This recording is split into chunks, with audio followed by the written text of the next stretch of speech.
Welcome back, everyone. We had our earlier meeting and now we're jumping right into our regular state board meeting. And happy National Women Veterans Recognition Day. And welcome to our regular meeting. We will begin our meeting with the formal roll call. Board Administrator Rosenberg, please proceed. Student Advisor Jorge Sanchez Batista, present. School Board Advisor Becky Timchuk. Here. Secretary of State Tobias Reed.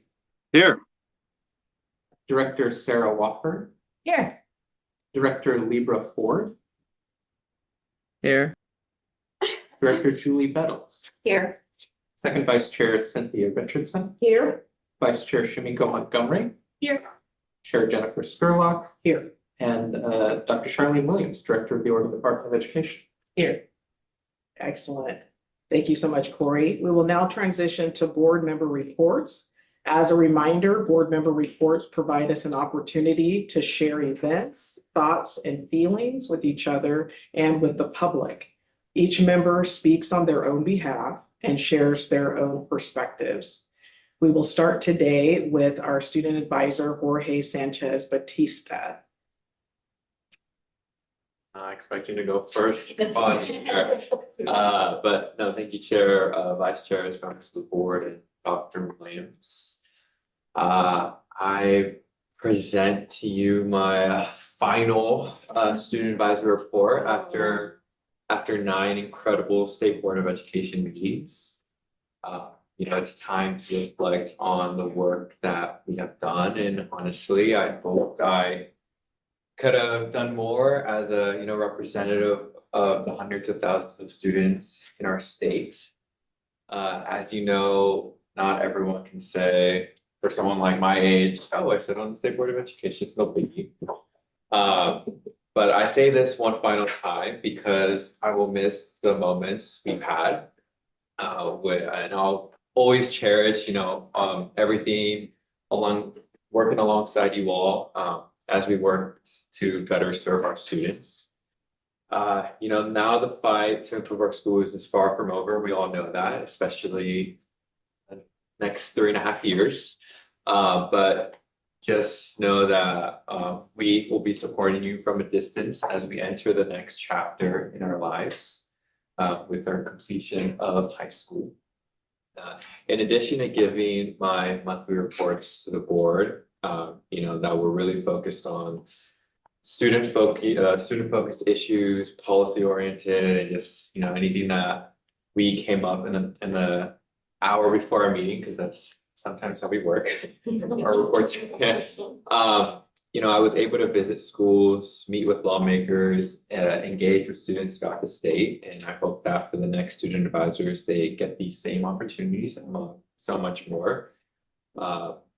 And yeah, I just want to thank you all for the wisdom, especially for Director Ford's with amazing wisdom that she gives me every month. And I hope that whatever comes next, you remember us, remember the work, and continue to put students first. So with that, Chair, I can conclude my final report. Thank you so much. Thank you so much. It's been a pleasure having you. I'm sure you'll hear from all of us throughout the reports. It's great to have you. And our next report will come from Student Advisor Sabina Carano. Thank you, Chair Scurlock, members of the board. To start, I wanted to call attention to a growing disciplinary issue in our schools. I think many people who are working within our schools maybe have noticed this growth since COVID. And personally, I don't believe disciplinary action has grown to match that, and if anything, it's declined. I would like to urge the board to reevaluate the struggles that many schools are having with these behavioral issues, and while this can in part be traced back to lack of support, it's also just from the lack of consequences. In my experiences, both in my own classes and just within my mom's classroom and helping in other classrooms, many students that are destructive or sometimes even violent are often let back into the classroom with minimal consequences. And not only does this provide no encouragement for students to be respectful and non-disruptive, it also is hurting the other students in the classroom who are just there to learn. They can be distracted from their learning, and many feel unsafe in their own classrooms. Teachers, particularly in younger grade levels, are often forced to sacrifice time for learning in order to deal with students that are disruptive or even violent, which puts a strain on both teachers and students. Personally, rarely do I see students in my school reprimanded with suspensions or even detentions. And I don't believe that's just an issue within my community. I think it's a broader issue. And I urge the board to consider this as a threat to the education of all students and one that will only grow if not addressed. And on a much lighter note, as this is our last board meeting, I want to sincerely thank the board for giving me this opportunity to share my voice. It's been an invaluable experience for growth and for advocacy, and I'm grateful to have been able to work with every one of you. It's opened many doors for me personally, but I also hope that I've been able to open doors for others through my time with the board. Thank you. I'll hand it back to Chair Scurlock. Thank you so much. Thank you so much. It's been great having you. Again, you'll be hearing some other comments about all of you, you people, student advisors, and throughout today. And let's go to School Board Advisor Becky Timchuk. Thank you very much, Chair. I want to thank all of you for coming on late in the year, kind of hit the floor running, and you were all so welcoming and brought me up to speed. And I thank you so much for allowing me to participate in the state board as the school board advisor. As we're looking at the closing of the school year, most of our districts have gone through the budgetary process. And for many of our districts, it was a very painful process. Different choices were having to be made. And a lot of those choices affected our staff, affected our students. And we tried to mitigate those effects as much as possible with the funds that were received in our districts. Also, on 6/11, just yesterday, we came out with most of the districts have been given the state's forecast and declining CAT revenue. So the agency budget was not quite what was expected. So again, dealing with the outcomes of that. We are very grateful as school districts for the student investment account and Measure 98, our high school success funds, and largely were preserved through this process. And we acknowledge that things like success plans will be felt by the districts and those that receive different grants. We will also be watching throughout the rest of this legislative session any other unfunded mandates that may come our way and what impact those might have on our districts. We are very grateful for the funds that are received for our summer school learning. We're going to be even more excited next year when we have a full year to plan. Not all districts were able to take advantage of the funds that they could qualify for just simply because they did not have enough lead time to get that all set up in their districts. But we are extremely grateful that we have that funds to put and invest in our students so that we can help them thrive in the next school year. So that is something that we are very appreciative of in our school districts. Just on a very personal note, I just have to say how disappointed I was in the cut to our early learning. This is something that I have been very involved in as a member of Northwest Regional ESD, and we are seeing the cuts in early intervention there.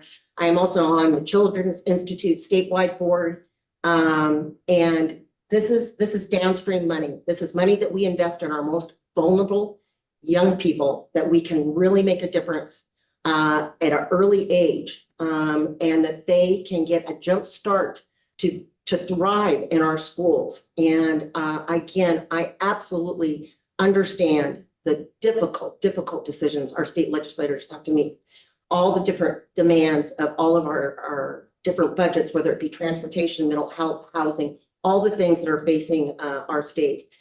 But our young people, this is our future. And if there is any way that we can mitigate those cuts to early learning, I still hope that there's time in the legislative session for that to happen. So again, thank you so much for allowing me to join this group, and I hope everyone has a great summer. And I know our students are going to have a great summer. We're already looking forward to the next school year. Thank you so much to our school board advisor, Becky Timchuk, and we are lucky to have you. We really are. Thank you. So I'm going to read comments on behalf of Superintendent Advisor George Mendoza, who's unable to join us today. But he is busy doing all of the things that come from the last week of school, and so we really appreciate him. So here are his comments. Good afternoon, Chair and members of the State Board. Thank you for the opportunity to share my thoughts today. As the superintendent of LaGrande School District in Eastern Oregon, I'm honored to share reflections from this past school year, highlight both the promise and challenges we face, and offer a perspective rooted in local realities that are reflective of state-level trends. As we close out the 2024-25 school year, I come to you tired, but deeply satisfied with what our students, educators, and communities have accomplished, even as we prepare for the next school year. Statewide funding trends. The May economic forecast came in nearly $870 million below projections. However, many superintendents across our state are thankful the state school fund was preserved at $11.36 billion. Special education cap increases and high-cost disability grants are unlikely to receive needed investment. The passage of the governor's accountability measures adds a layer of structure and transparency, but successful implementation will require ongoing support for capacity building in small districts. National challenges. At the federal level, on May 30th, 2025, the Trump administration released additional details on the FY26 budget for the U.S. Department of Education. Key highlights: overall cut, the proposal includes a $12 billion reduction in federal education funding. Title I, Part A receives level funding, no increase. IDEA Part B sees a $677 million increase. But this is offset by equivalent cuts to other special education programs. Migrant education, Title I, Part C, has been eliminated. Title III EL programs, $890 million cut, and FY 2025 is currently funded at about $940 million. McKinney-Vento homeless funding has been eliminated. Teacher and school leader incentives grants eliminated. 21st Century Schools grants, after school, summer school funds, eliminated. Across Oregon, school districts are grappling with unprecedented financial strain due to rising operational costs, inflationary pressures, and a flat or reduced state and federal funding. While districts like LaGrande are working to align budgets with strategic priorities, such as improving literacy, expanding career and technical education, and supporting mental health services, these efforts are being undermined by compounding challenges. PERS obligations, transportation expenses, and special education costs are rising faster than revenue. The proposed federal FY26 budget cuts would further erode critical supports by eliminating programs like Title II, Title I-C, and McKinney-Vento, reducing flexibility and equity in educational access. As a result, many districts are being forced to consider staff reductions, program cuts, and deferred maintenance despite increasing student needs. We urge continued and stable investment at the state level to prevent a wave of setbacks to student achievement, staff support, and long-term district sustainability. End of the year reflections and statewide momentum. As we close out the school year, we take time to reflect, recognize, and plan ahead, not only in LaGrande, but across districts throughout Oregon. Student learning and achievement outcomes. Now is the time we celebrate the progress our students have made. Reading growth. LaGrande students demonstrated approximately 1.2 years of growth, with 51% meeting grade level benchmarks and 61% meeting or exceeding growth targets. Math growth. Students achieved about 1.1 years of growth.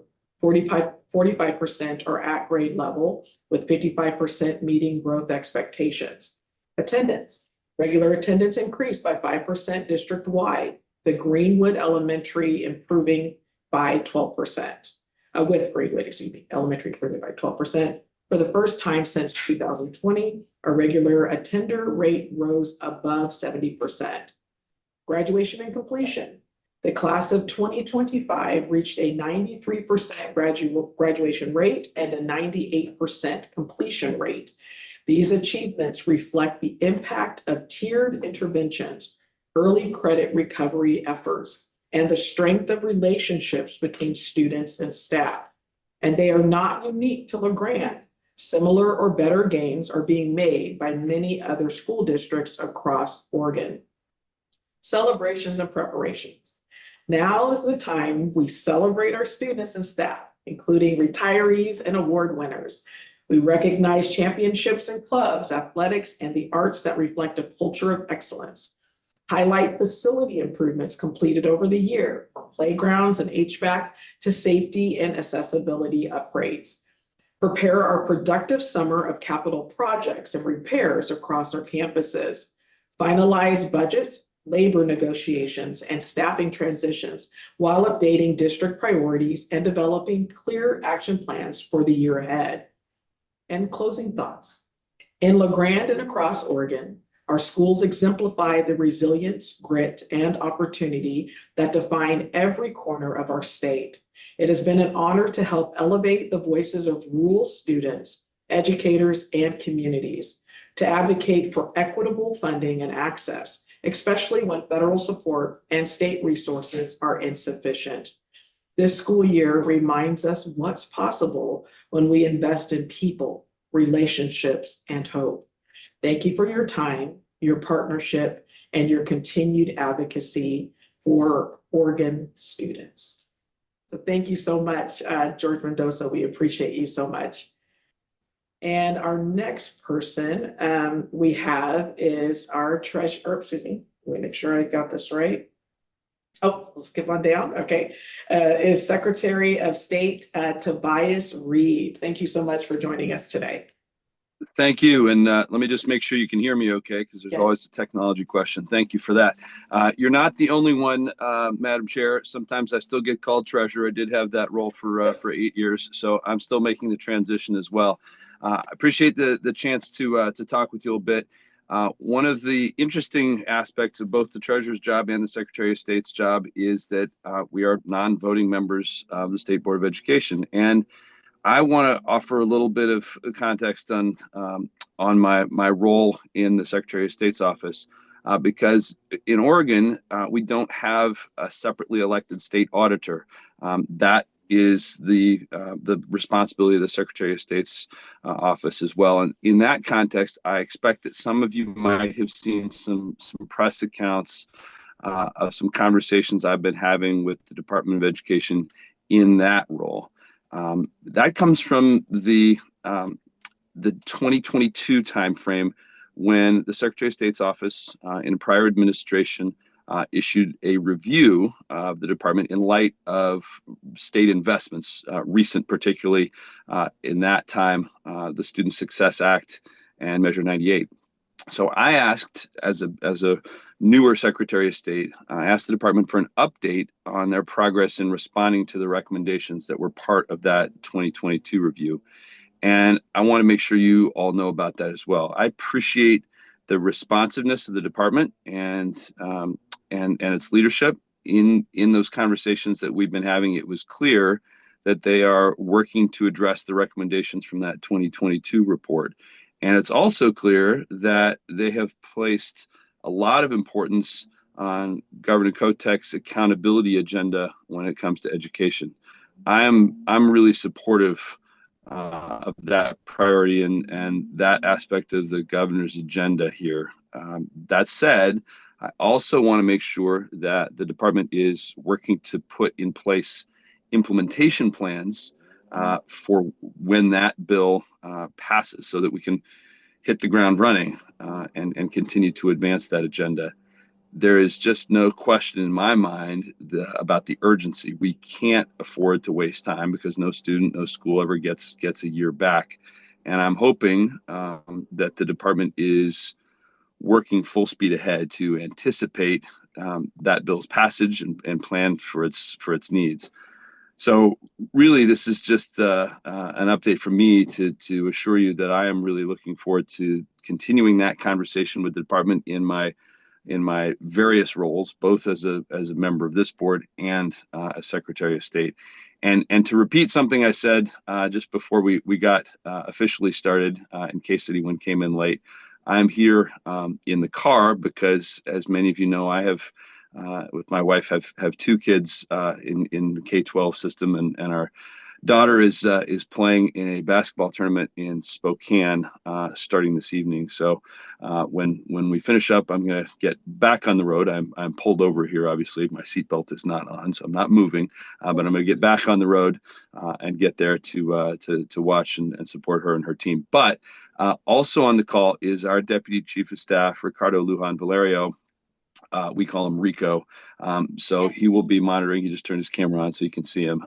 He will be monitoring closely. If you have questions or concerns from today, he is a great contact as well. So I really appreciate all your partnership, your service to the state, and most importantly to our students. And I'd encourage you not to hesitate to reach out to me at any point. Thank you, Madam Chair and fellow members. Absolutely. Thank you so much, Secretary of State Tobias Reed, and best wishes to your daughter. Is Thank she you. a hooper? Can she go? She is. Can go? Oh, She is. It's strange for me to be related to a 3-point shooter, but I'm working on it. I love it. I love it. My daughter's a hooper too, so I love the game. It's beautiful. So best wishes to you. Thank you. Thank you. Oh, yeah, you're welcome. And now we'll turn it over to Ricardo Lujan Valerio on behalf of Secretary of State Tobias Reed.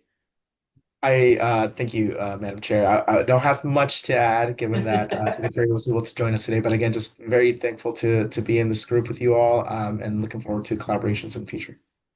Excellent, so much. It's great to have you, Ricardo. Thank you so much for being here. And now we'll go to Director Sarah Wofford. Thank you, Chair Scurlock. And members of the board. I'm gonna miss you too, students. I will say this again, I'm sure, but you are thought-provoking in your questions and your statements. You are not just thinkers, but you make other people think. And I value and appreciate that in our children, because you're still you are phenomenal, phenomenal. And I don't write that word often, so, I look it up, but to make sure we spell it right. And I just want to say that, admit that weirdness of myself, because I believe that of you too. So thank you for bringing that into my life. I, as always, changed what I was going to say based on some things that happen by the students, quite frankly. So I really want to address the issue of discipline in schools. As a personal story or personal, I am the president of a very large classified union, OSCA, and I have 25,000 classified, and a lot of them are educational assistants. And in 2015, we went to state legislature and said work shouldn't hurt. We've been talking about that for over a decade, passing bills. And I will say that after COVID in 2023, there was a bill passed that changed the term of child abuse in schools, which resulted in a lot of investigations and a lot of people on paid administrative leave for a lot of different reasons. I think that has put a lot of pressure on all educators, teachers included, and quite frankly, the custodian who is cleaning the hallway in between classes, right? And I want to make sure that we all work together. And I, truly expect that I will run into everyone here the next time we bring a bill to the floor to address that. I don't know what we can do here, and that intrigues me and entices me into like the next 4 years. I can't wait to see what we can do, right? And I think that not only is it something that impacts us in the schools, but it impacts us at home, and it impacts us on the buses, and it impacts us on the streets. And so I think that making sure that we are a community that supports our communities with realistic and grace, we have to give grace. People make mistakes, right? You're able to come back from them after a 3-day suspension or things like that, right? That doesn't make you a bad person. It doesn't make you a mistake. It makes you had a bad day. We all have bad days, and we have to give and live with grace. And so with all of the financial things, with all of the political things, like I just want to lean into lead with grace. Thanks. Thank you so much for your report. Thank you for sharing. Thank you. And our next report will be from Director Lieber Ford. Hi everyone. I usually go straight from the hip, you guys know that. But because it's the end of the year and for me it's all about the students, and I just want to say to student advisor Jorge, thank you for the shout out. I totally admire and cannot wait to see how both of you guys just do everything that your heart desires, truly.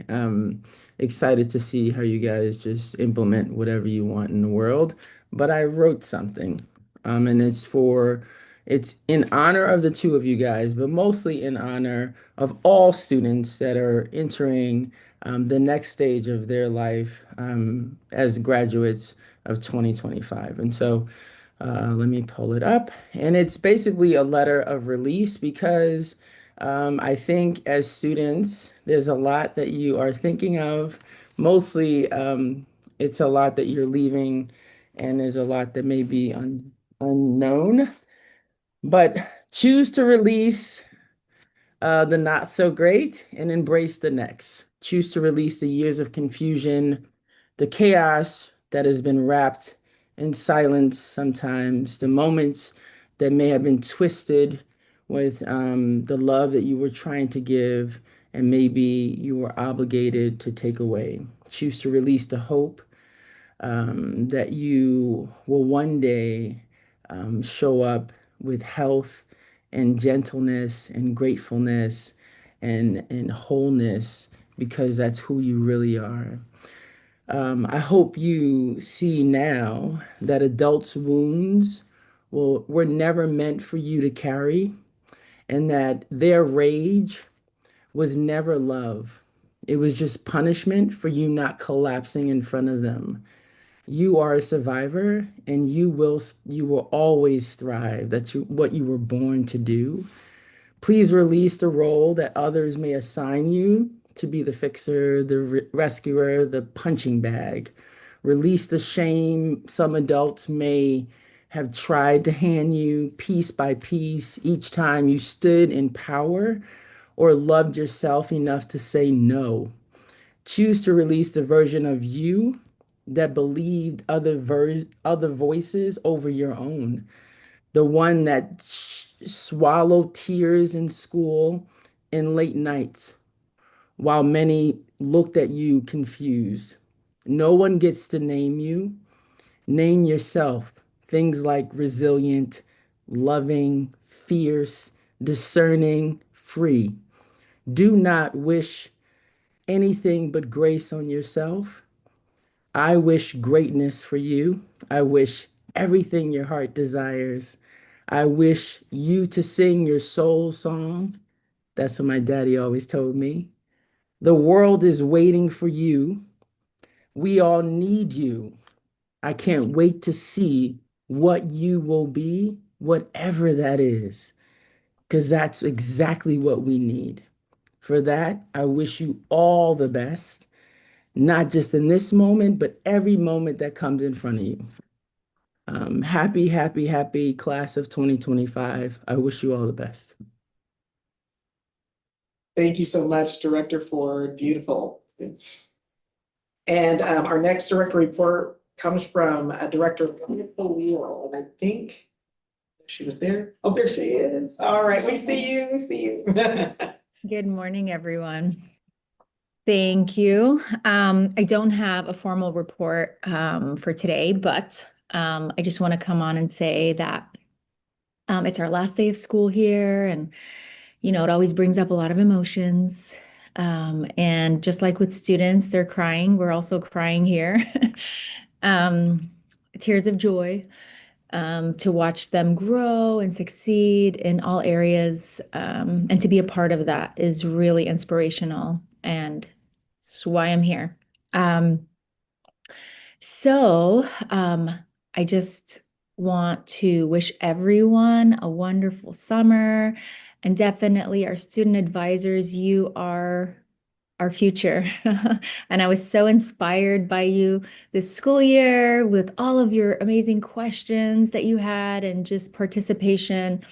And looking forward to hearing what you do next in life. It's very inspiring, and this is why we're all here.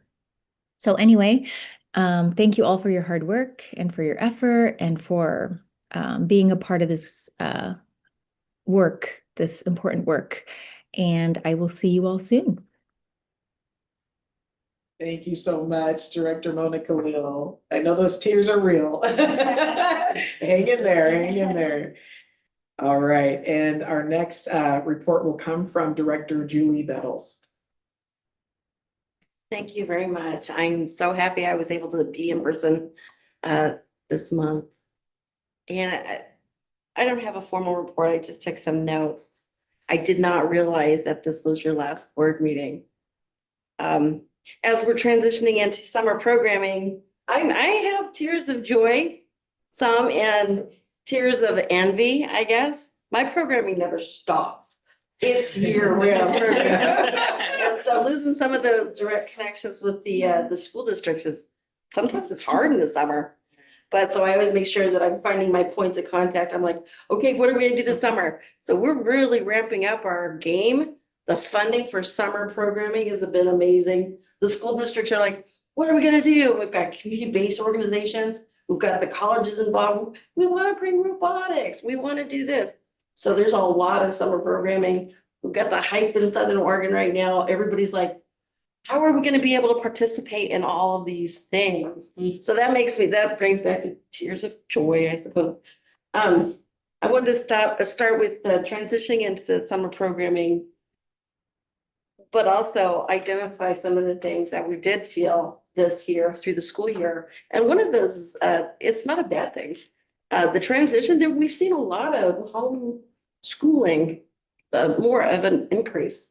Since the COVID pandemic, since the pandemic coming out of that, there's been a lot of students that have chose to stay at home, or parents and families.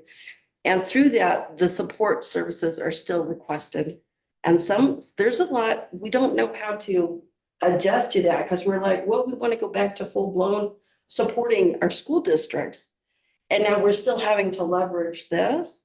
And with that, we've also seen the increase of graduation rates from the home schools. But the neat thing is the parents and the students, they seem like they want to be connected socially still to the schools and be able to participate, such as in the honor dinners and the things like that we're doing for recognizing those students that are graduating. They still want to be part of those pieces. And we are seeing a little bit of fallout with the students that parents have chosen to homeschool. And so we're just trying to figure out now we've discovered a new gap, right? That we're going to have to monitor closely, because we're already looking at within the next couple of years, how is our social services going to be impacted? And the meeting with the military compact earlier was a big concern, as Director Lieber Ford brought up with the social services. That's kind of that's in their wheelhouse to support our students and families. But I actually just set up red flags for me because I'm like, social services, is it gonna be impacted? That's another one we need to closely monitor. On the drive up here yesterday, on the public radio, I listen to public radio all the time. They were bringing up that the average institution, school, is 56 years old. That's infrastructure is another one. So there's always all these things that we have to closely monitor. And then it's reprioritizing. So I'm always talking about the spinning plates. What's the current spinning plate? So excited about the summer, and the transitions for everybody. And like everybody had said, commending, thank you for the work and thank you for bringing your voice to the table. It's a reminder of the inherent importance. We need those reminders of the youth voice. And you both have done a really good job in identifying key things that affect you or that you see from your perspective. Your perspective is important. So keep an open mind, gracefully go into and just experience life. And don't be afraid to speak up, especially when you don't know something. Somebody is there, somebody will help guide you and say, well, maybe this is the way you do that. And I really appreciate Director Lieber Ford for also providing that guidance, because I know she was a direct component.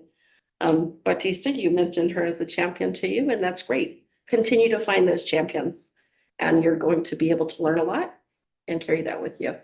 The last note I wanted to mention about was the military compact. I stepped graduated the Marine Corps 20 years ago now. And as it is, I did mention to Corey that today is Military Veterans Day. So I was thinking about all the military veterans in Southern Oregon that I work with on a regular basis.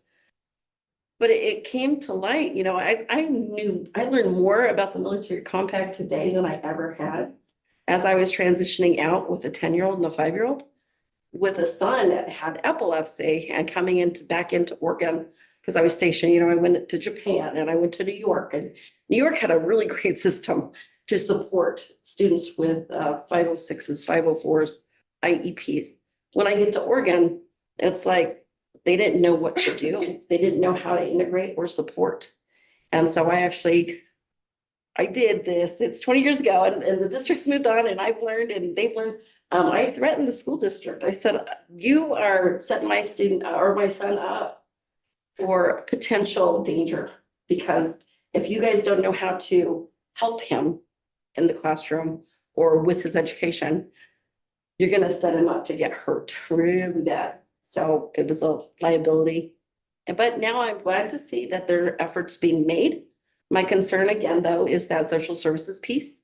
Are there going to be enough people there? And if I didn't hear more about it in the last 20 years yet, except for today, that means that the word is still not getting out enough. Because I belong to the Marine Corps League in Southern Oregon. I belong to the Women Veterans Coalition of Southern Oregon.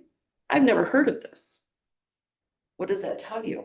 That's a reflection on that outreach still can be even more.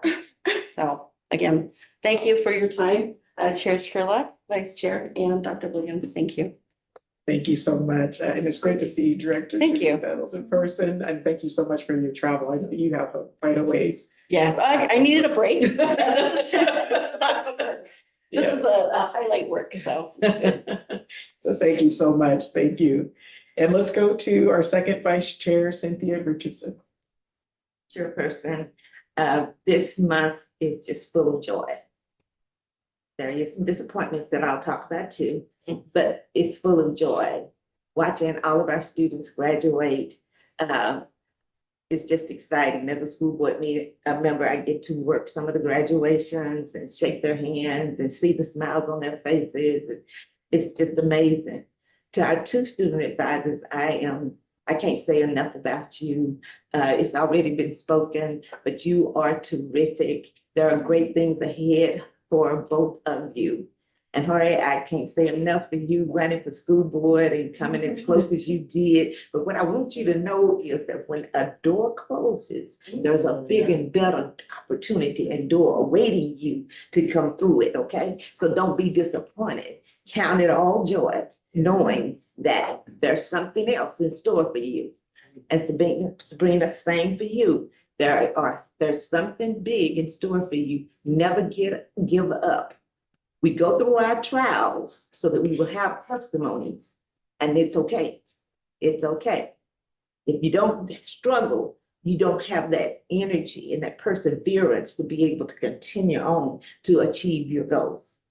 So congratulations, I'm proud of both of you. Congratulations to all of our students that are graduating and going on to bigger and better things. Now, to my disappointments. Last night, I'm sitting in church and I get an email telling me that the Joint Ways and Means Education Committee voted yesterday on Senate Bill 5515. These are some of the things that were included. It eliminates the use of general funds for the student success plans. It consolidated all of the student success plans into one funding stream. It reduced the total investment into student success plans from 42.9 million down to $20 million.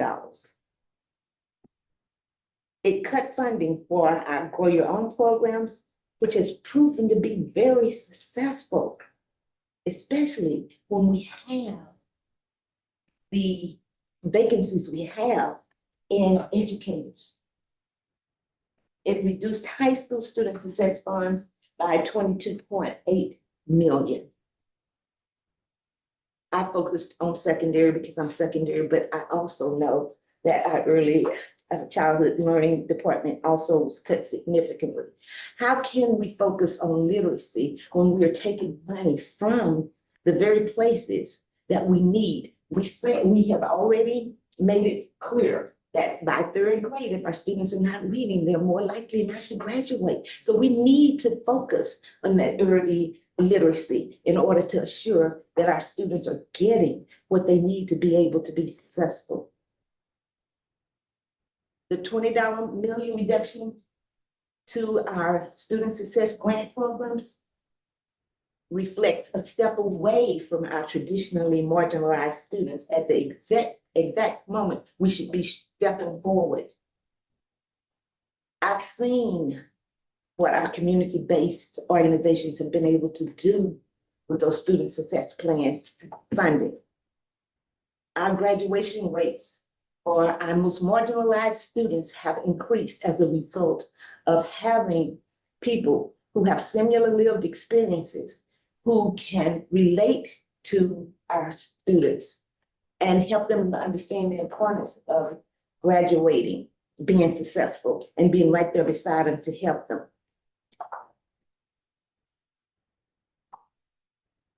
While there is a lot to appreciate in our budget, thank you, Governor, thank you, legislators, for the increase that we got this year, because a lot of our school districts would have not been able to survive without that.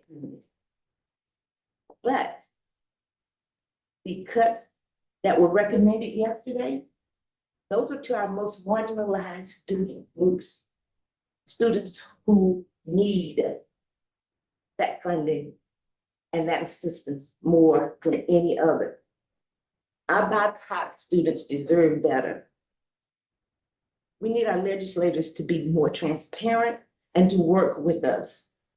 I'm very disappointed that I serve as the co-chair of the Racial Justice Education Committee, and I knew nothing about this.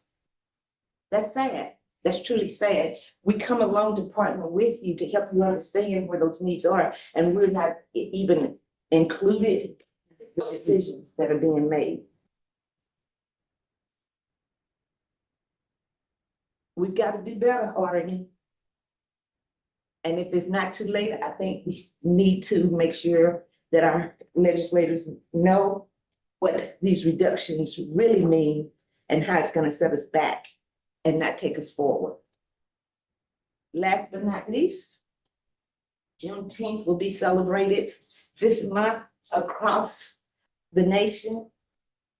It's a great time for you to get involved, to go to the celebrations, to learn the history of Juneteenth. The Salem Kaiser Juneteenth celebration will be hosted by the NAACP. It'll be right in the streets on State Street in front of the Micah Building. There'll be food, there'll be entertainment, there'll be games, there'll be all types of opportunities for you to get involved and know about Juneteenth. It's been a great year. I want to thank each and every one of you for all of the contributions you've brought to our group. And I wish you much success. Thank you. Thank you so much for your director report today. Definitely timely, and thank you for bringing out additional information that we need to get to. And our next director report is Vice Chair Shamika Montgomery. Thank you, Chair. Good morning, everyone. I just want to say congratulations to the 2025 grads, especially Jorge and Sabina. Thank you so much for the time that you've put into this board. I mean, you come prepared every meeting with things to contribute, not just thoughts that you have, but you are actively participating in the meeting, spurring conversation among the board about things that we need to keep in mind from a student's perspective. And that is so invaluable. We talk about student voice. You are the people that we dream of to come and give us that voice. And I know how much time it takes out of your schedule.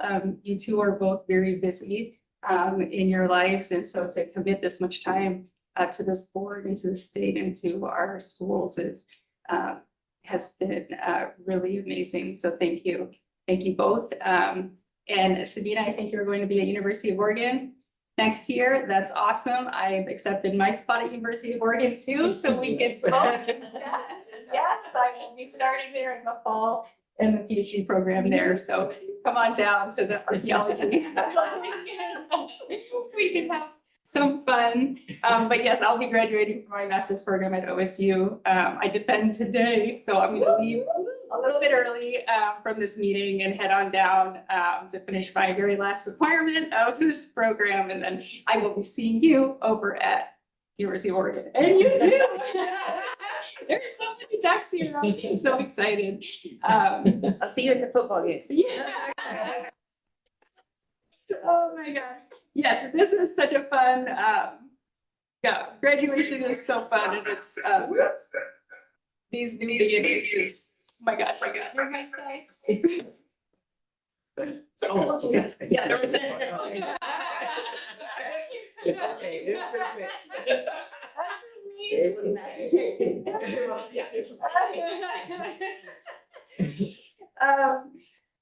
But this whole year has really felt like either we were in anticipation mode of what might change, and then it felt a lot of like we were in this reactionary phase of just trying to catch up with what was transpiring. So I'm really excited to kind of take a break this summer and for all of us to regroup at our board retreat so that we could come up with a plan and we go into this next year with our game faces on to really make a change now that we know what that landscape looks like. And so I'm really excited to kind of take a breather, get retooled, and set some serious goals. And I'm looking forward to that work this next year. Thank you so much and congratulations. We're excited to hear all of the things that happens today after your presentation, which is going to be awesome. Yes, very, very good. Well, just wanted to check in. Corey, did I miss anyone? Is there any additional? Okay, perfect. All right. So similar to Leave Report, I know I just shoot from the heart. First of all, I just wanted to honor our student advisors, Sabina and Jorge. I want you all to know, you may not know this, they were in the month of, I want to say January and February, they were getting up and on Zoom at 7:30 a.m. to meet and share and talk about some of their suggestions. This is the first time that I've had the opportunity to have students want to get up at 7:30 a.m. Just to engage in conversation, to talk about suggestions and things like that. And I just wanted to say, I can't express in words how much I appreciate that, because it shows a different type of leadership, that you're willing to not just talk the talk, but walk the walk. Like, hey, I'll show up. I'm curious. I have some ideas. What do you think? And even if those ideas, some people had disagreements about the ideas, you understood that, hey, I still need to share my ideas, share what my thoughts are. And that's the way democracy works, where people may have different perspectives based on their own lens. And I just wanted to honor you for that, because that's leadership. Just so you all know, they were doing some awesome things outside of even this space. Also wanted to congratulate Jorge for getting a full scholarship to Portland State University. Yes. And from my understanding, does it include room and board, or does it include some, okay, gotcha. If I may. Yes, please do, please do. Ford family. Ford Foundation, so full ride to any like Oregon school. Very good. And you picked Portland State, is that right? Portland State for the time being. Yes, for the time we got you. Okay, well, excellent. So congratulations. I think that is fantastic. So wonderful. And Sabina, it's going to be so great to have you at the University of Oregon.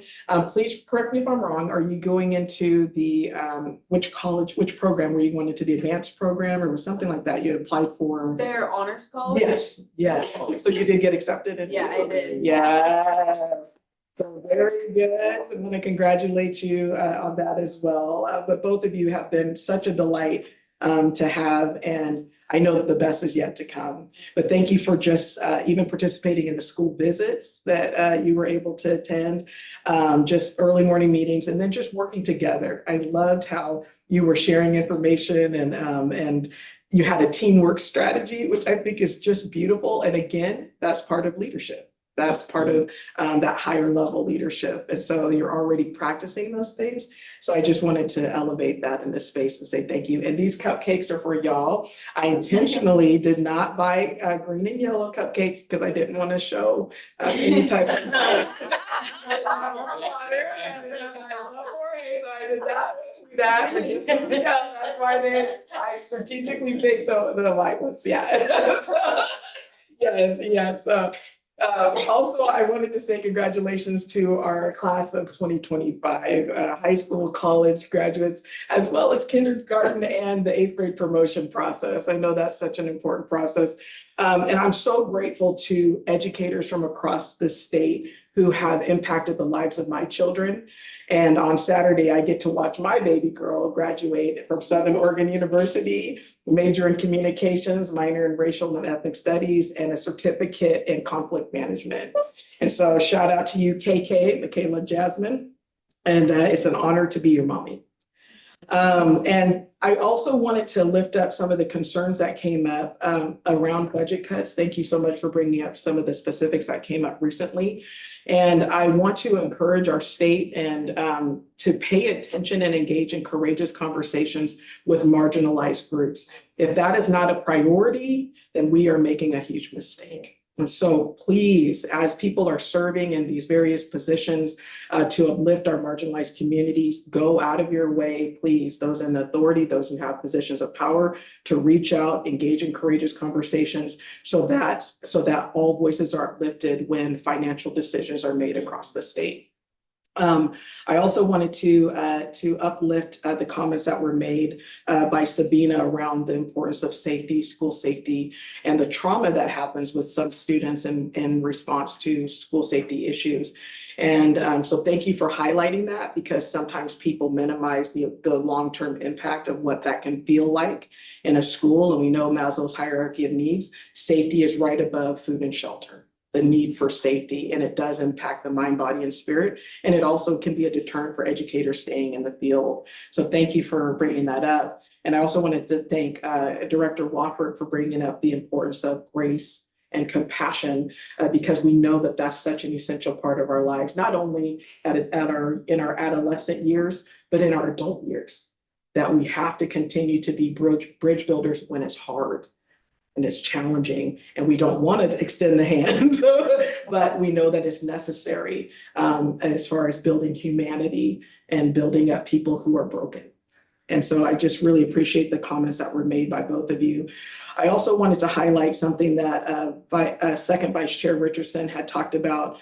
We have Grow Your Own programs that have been developed, and they are the lifeline of education not only at the local and state level, but the national level. I'm a proud grow your own mentor, and I get a chance to meet with my mentee, and I love what that program does. And it has changed. I've seen it change the trajectory of educators' lives, those who were on the point or on the verge of saying, I'm done. To have someone there advocating, listening, and bringing to light some of the troubles and things that happen in education, especially for our young educators, it is vital for the future and present and future of public education and education across the board. So thank you for highlighting that and the importance of that. I also wanted to just share a couple of things. I want us to just always remember that as educators in our state, and as our state in general, we must always invest in students. The private conversations that I have from kids who feel like adults are not listening or are not investing in them is causing them to want to turn away and push away against what they consider to be part of the system. That they're not heard, but other people are heard, and they're ignoring the basic needs of students. I want to encourage us to listen to kids, listen to what they have to share. They are very smart, they're very inquisitive, and they see things that we don't see because they're living and existing in those spaces. And so I want to encourage us to do that. I want to encourage us to invest in families. And I want to encourage us not only to invest in families, but when we have families who are in need, if a parent has, sometimes kids may have both parents, but it doesn't mean that there's not struggles going on. Kids share. It doesn't mean there's not big struggles going on. Single parent families, kids who are in the foster care system, kids who have disabilities, some that are seen and unseen. We need to make sure that we invest in all communities. We need to make sure that we invest and intentionally invest in opportunities, thinking long-term and not short-term, because we have opportunities, professions that have yet to be created, and our kids they have desires for, because they're hungry for knowledge. They're hungry for learning something new.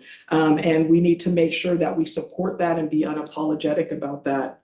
In addition to that, we must invest in learning about true history.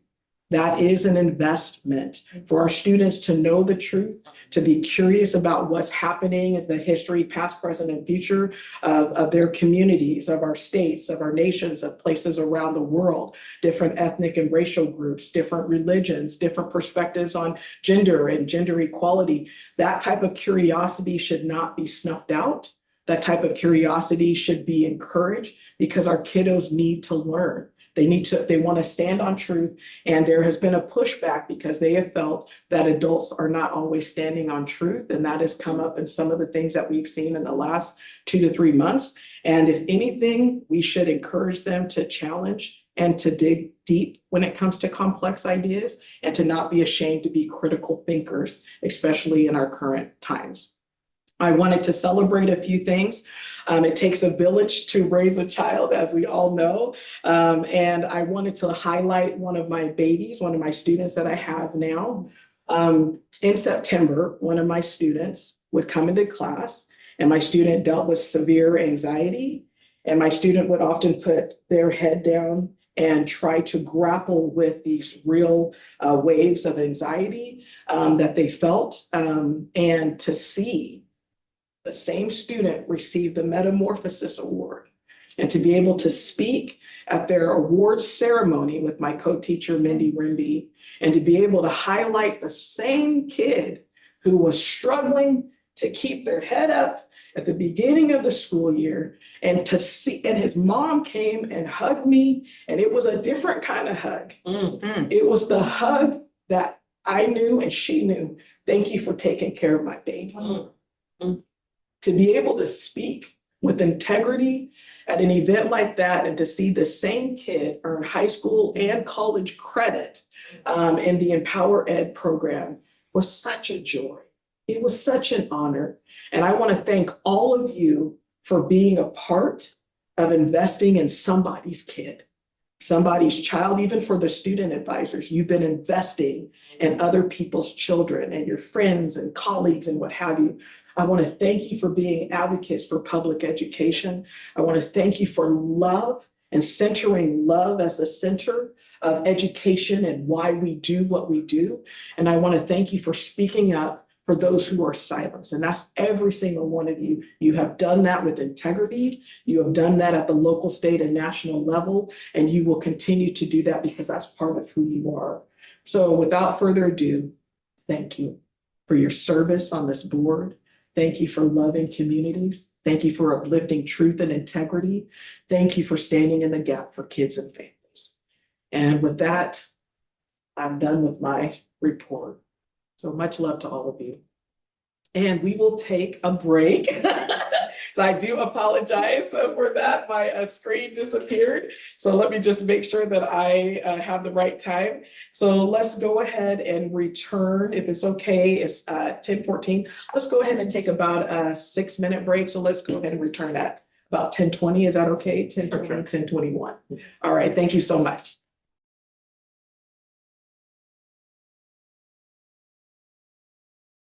Members of the board, we will now hear from ODE's director, Dr. Charlene Williams, for her director's report. Dr. Williams, we're excited to hear from you today. Thank you, Chair Scurlock, vice chairs, members of the board, advisors. Just really excited that we are finishing up what will be my second school year with ODE, my first long session with ODE, and the first year with some amazing student advisors. And I get weepy and emotional because this is why we do this work. I think graduation and seeing what our students can do, listening to their powerful voices, the way they challenge us, the way they remind us of what's important. It's not about adult convenience, but it's really about prioritizing the needs of our students so that they can thrive. And the two of you have really done phenomenal and an exceptional job at that. And so I hope we remain in contact and updated with your goings on as your celebrations. And also know that you can reach out to us if you encounter some challenges, and if there's a way we can be of support to you, let us know. I was informed in the board leadership check-in that you didn't just want to hear the usual updates because, you know, we have talked many times about where we are in the federal landscape and all of the different projects going on at ODE. I was informed that we also need to do some celebrating because we are at the end of the school year. Many of you are doing that. And so I just want to share on the next slide a little bit about what I've been up to in the department and team. So next slide. So these are just a few pictures of the last few weeks. I got to attend for the very first time the Crystal Apple Awards, which is an amazing celebration in Salem-Keizer Public Schools, where there were over 100+ nominees of amazing educators doing outstanding things for scholars every day. And every single one of them got to walk a red carpet. Every single one of them were featured in this amazing video. And about 12 of them were honored in front of about 700-800 people at the Salem Convention Center. And it's a symbol of appreciation and a token of just a tremendous amount of work that goes into school and how it takes all of us. And you had a range of nominees, both paraprofessionals and school leaders and teachers, and because it takes all of us to make that happen. So I was grateful for the invitation and the experience. Often I get a lot of emails and notes about things, you know, that are often task oriented, but that bottom left was an email from Lane School District, Lane ESD, where they had a Black Youth Leadership Summit. And again, celebrating students who are in leadership roles, really trying to affect change for their future and their community. I recently, with Dr. Flores Gutierrez, we attended the Gov to Gov meeting in Warm Springs, again, prioritizing our government relations with our sovereign nations and how we are elevating the needs of our youth and centering them when we are making decisions. And of course, graduations. This is one I got to participate in at POIC Rosemary Anderson, where I used to be employed and had the opportunity of leading. But again, hearing students' stories of, it's succeeding despite obstacles and challenges, and just offering inspiration about helping us stay focused on what's really most important when it comes to serving our students. Okay, next slide. And I'm going to try to make sure I'm keeping track here. So I want to give you a quick accountability update today.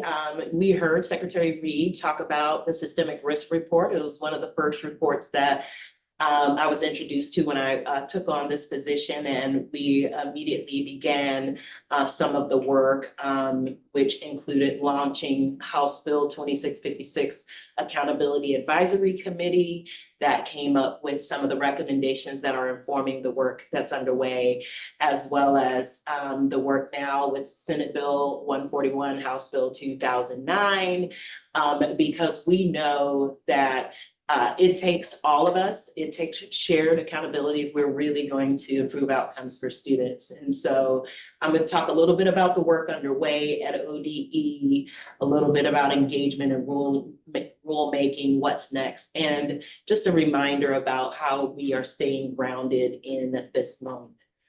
Next slide. So again, right now there are two identical bills that passed through the House and Senate Ed committees. 141 in 2009. This legislation is a direct result of Governor Kotek's larger vision for education to drive change toward improving student outcomes statewide. And at the heart of the bills, of course, is shared responsibility. And while these two slides are going to speak to the legislation, this is about a bigger purpose, a bigger effort, working to improve outcomes and greater efficiencies at ODE, so that we are truly bringing coherence from the Capitol to the classroom. So I'm gonna touch base on each of these as one part of the larger effort. The legislation is built off the foundations set by the Student Success Act. And some of that work includes establishing 5 clear metrics for all districts to set growth targets to measure their progress. It established technical assistance and professional development and initiated the intensive program. So we're building on that foundation. We're not moving away from it. We're not, upending that in any way. Number 2, emphasis on changes and updates on how ODE serves schools. Our team is poised to expand off what we currently have built and increase transparency, bolster our orientation to continuous improvement, and reduce administrative burden. So all of you, our school leaders and students, can focus where the focus is needed, and that's on learning. The bill requires ODE to do some heavy lifting when it comes to aligning internal operations, streamlining grants, and reducing reporting requirements. And it requires interim assessments. It will you as a state board will adopt a list of 4 interim assessments, and districts will select one to administer at least 3 times a year in grades K through 8 in both math and ELA. And I have more details on just a few slides on that. Another big deal is getting rid of this next slide, please, is getting rid of the pay to play model, so that, the publishers, the larger publishers that could afford to pay the fees could have their materials reviewed. This bill allows us to level the playing field. So some of those smaller publishers that may not have the resources, but have the content, perhaps they're culturally responsive and deep enough in terms of their content. They now have repealed the fees should these bills pass on the floor, so that we have a more equitable playing field for those participants. Number 5 requires a review and revision of Division 22 and Division 24 standards. Again, Division 22 and 24 assure that districts have the basics in place to run school. And we want to assure that, you know, at a minimum, we prioritize, we clarify what's really important, and then we get on to the business of school improvement. So Division 22 is an entry into some of that conversation. Number 6, it requires ODE to strengthen and expand its continuum of supports. So some of you may recall the circles that I've shown that we start on the left with, you know, the preventive work of supporting districts, all the way up to the more intensive supports and direction. Next slide. So to the point of having an action plan and boots on the ground and getting things done, because not only in anticipation of Senate Bill 141 passing, like I said, upon entry here at ODE 2 years ago, we got to some of this work in terms of the grant consolidation efforts. And, you know, there's such momentum and intent amongst the staff here. They were of the mind before 141 even fully formed that we are going to improve our processes for schools and districts. So there's just a relentless commitment from staff to make things happen here, and that's exciting. And so, next slide. To do this work, we have to remain centered on what our vision and outcome is for scholars. And having listened to members of the advisory group over several months, and then continued conversation with advocates and the governor, and even throughout the process here in long session, we've tried to capture what we believe is a North Star, our vision for our scholars. And I'll just read that for everyone. Every scholar, a word used to see the full capacity of children and learners of all ages, flourishes academically, socially, emotionally, and holistically at every stage of their education. Students become citizens who are ready to learn, ready to earn, and ready to contribute to their communities. Change for Oregon scholars must begin with the Oregon Department of Education and extend from the instructional core to the school door. So we know that it's really going to take a relentless focus on these outcomes for our scholars. Next slide. So I'm so excited. When you've seen this photo before, we've been talking about the progress we've been making internally on some of these moves to streamline grant reporting where we can, right? A lot of things have been legislated to us, and we are in the process of just untangling legislation and how things were originally implemented to find where are these efficiencies? Where do we absolutely have to, by statute, ask a question, do a process, request an assurance, and where is there some efficiencies, because we have this grant, this legislation, this grant, this opportunity that are asking us to collect this information, do these things with districts. Is there a way to work smarter, not harder? And I may have shared this in May, but one thing that we have found, we have been asking districts to answer, because of, you know, all these various pieces of legislation, over 250 narrative questions, and provide over 57 assurances. So 300 plus pieces of information that some, depending on the size of your district, it could be your superintendent, your principal, your business person, you know, different, the scale hits different depending on the size of the district. So over 307 items that take, you know, hours of time away from what could be supporting instruction and doing other things that are important to the school day. Our team took those items and have now culled it down from 300 plus to 45. And they are still going. They are being very rigorous with, okay, and what about, and what about? And they are now working on what would be the process to shift from the 307 different pieces and the ways they were collected to this better, more efficient way. They are using the 5 student success priorities that the accountability committee came up with in terms of what are our priorities, high quality learning experiences, et cetera. And they are whittling it down as much as possible. And then we'll go to the legislature and say, we've done what we can. Here's where we are going to need legislative moves in order to really dial this in and become more efficient. So you see our 4 buckets of work where we are driving internal organizational change for improvement and impact, but we are just really excited about the growth in this area. And just for context, we administer over 139 federal and state grants that we provide to districts and charters, et cetera. Next slide. So right now, we already have a draft of our action plan that's going through its internal reviews and updates. And what we're really excited about, no, we're not waiting for it to pass.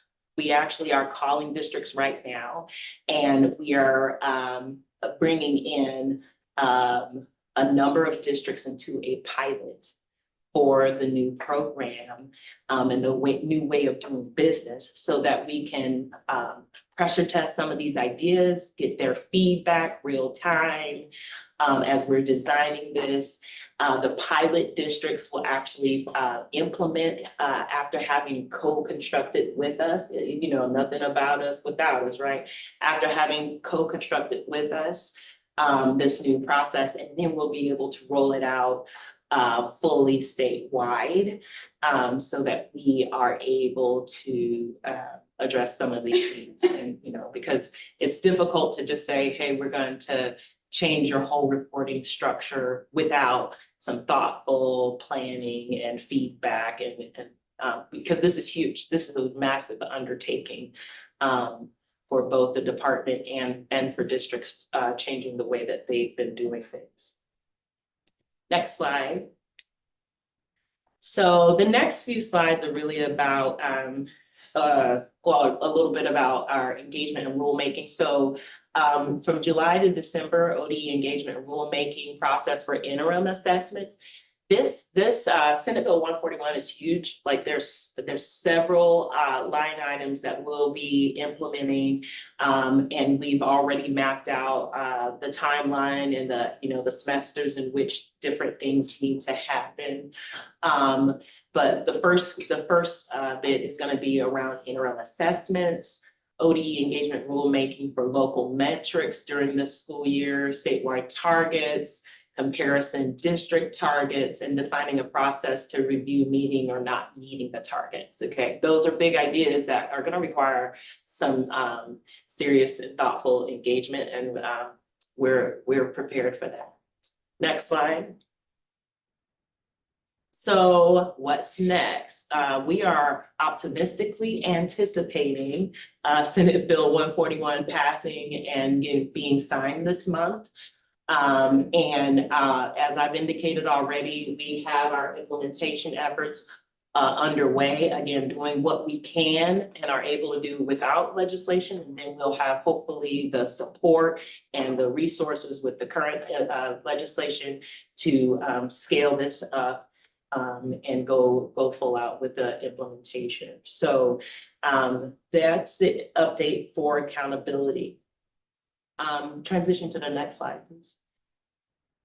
I just want to consistently reiterate that our values remain. So what you have there that you can't read is our Department of Education equity stance. We are in the middle of strategic planning. So this stance may be refined. We've gotten some feedback that, you know, we need to make sure we plain language this. And we've done a good job, I think, in the department of doing our due diligence in our more recent reporting and presentations, et cetera, to make sure that things are really accessible and translatable. But at the end of the day, we are still about diversity, equity, and inclusion. I know that there are some concerns about the budget that was presented yesterday. That was presented in Joint Ways and Means Subcommittee. And just to remind folks that there's going to be another vote on the budget in the full Ways and Means Committee. And so just so that you are aware of the process. As an agency, there are certain things, because we are a neutral agency and we advocate on behalf of governor priorities and then specific agency asks. But one thing that we remain clear on, we stand by our values around diversity, equity, and inclusion. Next slide. And I think I'm taking a little bit longer today just because this is our last one for this year with our students and for many of us before we transition. So I want to read a little note to you and keep it together. Many things can be true at once. The close of the school year and the opening of the door to the summer season is layered with emotions for Oregon students, teachers, administrators, school and district staff. This window of time each year holds opportunity, celebration, and joy, and simultaneously it can be filled with uncertainty and nostalgia, as well as the need for rest and rejuvenation. For some students, the end of the year might mean summer vacation plans with family, while for others, it may mean unpredictable access to regular meals in addition to other challenges. We are so grateful that thousands of Oregon students will have the opportunity for continued learning and deep enrichment this summer through statewide summer learning partnerships with tribes, local libraries, parks, recreation programming, school districts, and more.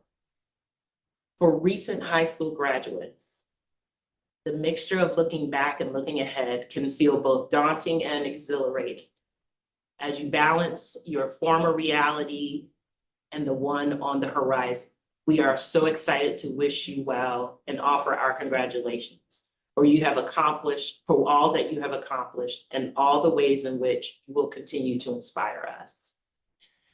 Teachers, administrators, and staff are also wrapping up the year, as we know.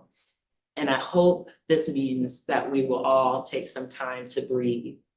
I know many of you are already starting to plan for next year, attending professional learning programs and getting involved in your summer learning opportunities. I also implore you to find ways to lean into the rest and rejuvenation that will allow you to show up for students as your very best selves when we return in the fall. I can't say it too many times. I think this is menopause. Okay. To all of the educators, administrators, and staff in Oregon Public Schools, thank you so much for your hard work and dedication this year. And thank you to the elves of ODE. I often have said that now that I'm here and I see the skill, the talent, the passion they have for our kids that goes unnoticed behind the scenes. And I used to be one of those that talked about ODE. They don't know, they ain't been in a school, you know, or they haven't been in a school in years. But to be here with them, fighting for kids and resources and access. It's been an honor to serve in this role with you. So, sorry I couldn't keep you. I'm done. Yes.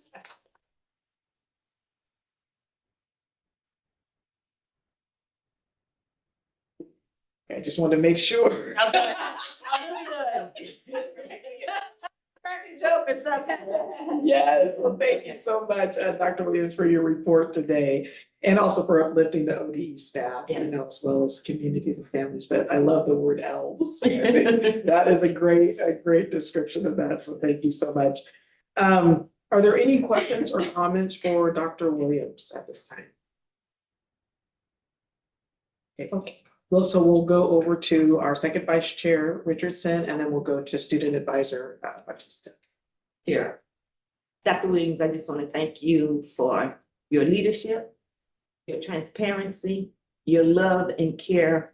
You truly, truly, truly are in the right place at the right time to make the difference for our students and our staffs and our communities. And I can't thank you enough for everything that you're doing. Thank you, thank you, thank you. All right, and student advisor Jorge. Thank you, Chair. Just wanna thank you for everything that you've done and all the information that you have been able to give these past 9 months. I know, feel bad that one time I left you and your staff at the meeting waiting for me after I begged for a meeting and I never showed up. But yeah, no, I just thank you.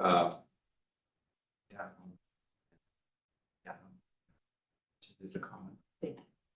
Thank you. And school board advisor Becky Tim. Thank you, Chair. Thank you, Dr. Williams. There is no doubt as a school board member, your authenticity, your passion, how much you care about our students, about our staff, about our schools. And that's the kind of leader we want at the Oregon Department of Education. But you said something that I've never heard quite said this way, that we are a neutral organization. And I just have, I don't expect for everyone at the Oregon Department of Education to be across the street at the Capitol, pounding on the legislators' doors. You know, I know that you have a different role with your department and you have a budget that you put through, and the head of our schools is our governor. You are the head of the department, but superintendent is our governor. I'm just in conflict of the things that we are asking in this accountability bill, which we still have to iron out the details for. What we're saying to school districts, what we're saying to our staffs, what we're saying to our school board members who are having to pass balanced budgets with the amount of money that comes from the general fund, from the amount of money that comes from the state school fund. If you are a neutral organization and you know things that come that are unfunded mandates, you know when things are introduced and that money is not going to come with them, and that you know how much money is coming from the state school fund and all of these other things, whether, you know, be early learning, which I know is in the department of a different department, then I don't know how it can be neutral, that someone needs to step up and say, we are asking all of these things from the school district. Who else is going to be saying when we have all these reports and all of these things that have to be done? Who in our districts are going to be doing those reports? Who are, because we just keep having to do more with less. And the bottom line, all of us are in this for students. We want those scholars to thrive. We want those. So I do not, please do not take this personally, because I know that you are doing the best, but I am at a loss as a school board member, what I'm supposed to say back to my districts. Chair Scurlock, vice chairs, members of the board. Absolutely. There are places and spaces that we get to have.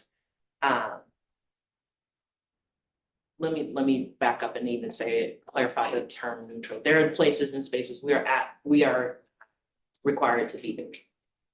But where we can be very clear, even with neutral information, if you put forward this bill, it's gonna cost this much. We get to say those things. You know, if you want to implement X program, that's gonna be, X million dollars, and here are all the reasons why, right? So it is incumbent upon us to make sure that we do equip leaders and legislators with the full scenario. The advocacy part is about whether or not we can show up, the neutral part, in some of those legislative spaces and advocate for other people's bills and those kinds of things. We have very specific kind of rules and guidelines about what we can say on the record there. So one thing I can say for sure about our ODE leadership and many members of staff, there are constant conversations about what's realistic for schools. There are constant conversations about impacts. There are constant conversations about how can we make this easier? How can we make this better? So neutral does not mean not caring. It means how we show up in some spaces, in particular on the legislative floor. But there's no shortage of behind the scenes in key meetings with key folks, sharing important information where we can, where we know certain things, putting it out there on behalf of students. Because we don't want anyone caught off guard. We don't want anyone implementing something that we know is going to be harmful, that kind of thing. And so, and it's something that, I as a leader, I continue to learn, like, how do we dance in this role of being an agency that provides that neutral information in those times and lead with that North Star, because we're not going to get there in a neutral fashion. So. Thank you so much. I wanted to also connect with that. First of all, thank you for bringing that up, School Board Advisor Becky Timchuk. I think that is what we used to refer to as the elephant in the room. Mhm. Okay, another unfunded mandate. And I think that is concerning. And so I appreciate your comments, Dr. Williams, that there are dollars and cents conversations that are being had from ODEs. And so I appreciate that being added in, because sometimes we don't really know what happens in the rooms, right? Like Hamilton's play, what happens, right? There are those pieces that were like, oh, they having conversations, but they realize what's happening in our schools, budget cuts and teachers being laid off. And then it's like, okay, now we're going to switch here and switch here. And teachers are just educators, in general, like making sure we have the bus services, food services, all of those things, academic courses available. My concerns are always connected to cause and effect, unfunded mandates, accountability, and what that word means in multiple settings. And so for, let's say, someone who is a bus driver and their staff, they're trying to make sure they have what they need to protect all students. Maybe special ed students are in need of bus services. There's always the impact of, okay, how will that impact our kiddos here, our teacher teaching AP English, and they're trying to support all students, or pre-K teacher preparing a kiddo for kindergarten. Okay, well, how does that look? And is this accountability measure? Is this fair, or is it realistic? And so there's so many different moving parts of what accountability looks like. So I'm excited to see where things lead. I wanted to honor you for just mentioning, currently the that ODE administers or is going through 139, state and federal grants. So that's a lot of moving parts. And those of us who understand the levels of what that means, that's a lot of, oh my goodness, that's a lot of meetings and emails and making sure that things are being funded correctly. Yes, so thank you for bringing up that piece as far as the connection to cause and effect on ODE. Like, do you have the staffing to be able to make things work sufficiently, and the complexity of that? And so just wanted to thank you for just bringing that up, all of the things. I also am looking forward to more conversations, because I have to admit, I'm like, accountability, now what is this? Okay, wait, what does that mean? And so I admit my brain is constantly working that way. And so thank you for bringing us up to date for now. And then I look forward to more conversations in the future. And again, thank you for bringing up that particular concern. Any other questions? Oh, yes, let's go over here to Student Advisor Jorge Thank you, Batista. Chair. Yeah, to reviewing the slides, I do have.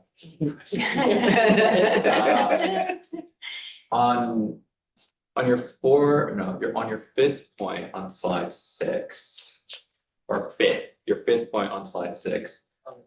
I see that requires OD to review and revise divisions 22 and division 24. And about regarding the compliance and standards and to enhance the complaint process. Does the governor's budget or somewhere, would that include additional staff for that? Chair Scurlock, student advisor, we will, if the bill passes with the money that's attached to it, there is a request in the bill for us to work with a third party. So the third party will go around and work with ODE staff, district staff, et cetera, to assess. And then they'll make recommendations to us around what to keep, prioritize, change, that kind Do you and the department believe that the amount that has been drafted is enough? Chair, student advisor, our staff was able to make the assessment and the recommendation. So we try to be as mindful of the budget landscape as well as realistic about what it would take to. So we feel pretty good about what we put in. Makes me feel good. When it comes to the whole accountability part. Does with the proposed the dash, I can't remember what dash was it? For the Department of Education bill that was, what was the number again? SB 5541 with the amendment that was introduced just yesterday. Do you, the department, or the governor have a regarding that? Regarding the bill that passed out of Joint Ways and Means yesterday? The subcommittee to the full committee, yes. Yeah, correct. Okay. We are in process of assessing and we will. Great. And then lastly, this is nothing that you've touched on, but but just on articles and everything that I've heard and from someone that I know, Senator Reynolds from Southwest, about one of her bills that failed in the Senate Education Committee regarding cell phone usage, and that she had told me that the governor tends to have an executive order regarding that. Has governor indicated yet whether that will happen? Something, a kind of straightforward answer, as we're sort of entering somewhere in the 2025 and 2026 school year is coming, and that, you know, that for that implementation, that whole thing to actually happen is going to take time for school districts across the state. Chance, members of the board, thank you. Student advisor, I know that there was an article that indicated that the governor made. We are waiting on governor because this is the session, you know, with session, she's literally the process of signing the bills and such that are passing. In the interim, as you know, the department has created cell phone guidance and policy. And so we stand ready to support the implementation, whatever form it takes, via executive order or, you know, or just districts implement, because it's something that's growing around the state. So we anticipated that, and our team out of our teaching and learning office crafted guidance to support it. I have a follow-up to that. With ODE's budget, if it gets whatever amount gets approved, and let's say an executive order, this comes from the governor. Let's say, second Vice Chair Richardson, I'm going to use your district as an example for a second. Let's say Salem-Keizer needs funds for the implementation part. Can ODE or will ODE implement sort of grant program through operational funds to support that, or will districts like Salem Kaiser would be on their own. Chair, members of the board, thank you for the question. We do not have additional dollars set aside for implementing cell phone use policy unless it came through a policy this session or a budget note of some sort that is earmarked for cell phone. We don't have. Thank you so much. Yeah, absolutely. Thank you so much. And thank you for your answers. And let's go to Director Sarah Walker. Thank you, Chair. Dr. Williams, I want to thank you as a leader for leading with grace and as much transparency as possible and shouldering the burden of the face of leadership that is put upon those who step into that lane when you are constrained often by things unseen and not heard. I will leave it at that. Thank you. Thank you so much, Director Walker. Thank you. Any other questions? So thank you so much for your report and thank you for your heart and passion for students. It's always fun to have those early morning meetings where you are off and heading somewhere, here, you're heading there, you're out of state, you're doing all these things. And so I wanted to honor you for that because it is the unseen work and the constant movements that you having to balance between ODE work and then working with the governor, and the layers of complexity of that. And so just wanted to honor you for all of the challenges that come and the challenges that come that are not spoken, threats to your person or things like that. And you still show up and you still do your job. And so just want to honor you in this space for that. Thank you. All right. So we will move on. Let's go forward and we're doing great on time. Right, Corey? All right. So members of the board, within the public notice for this meeting, we included a link for members of the public to register to provide virtual public comment. For this meeting, we did not have any submissions. So we will now move to the consent agenda. As a reminder, the consent agenda is a tool available for the board to adopt or otherwise approve without further discussion, a group of items with a single motion. While crafting an agenda, the board chair may place items on the consent agenda that are reasonably thought not to generate additional discussion by the board. If any board member has concerns with the consent agenda item, they may move that the board chair remove an item from the consent agenda and instead hold space for discussion.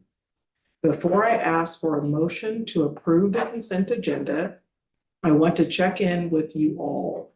Does any member have concerns with an item on our consent agenda?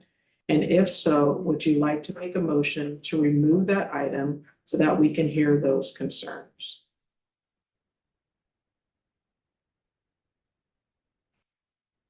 All right. I will now ask for a motion and a second to adopt or otherwise approve the item under our consent agenda. As has been our practice, Vice Chair Montgomery will make the motion for our consent agenda to be seconded by second Vice Chair Richardson. Board Administrator Rosenberg will do a roll call vote.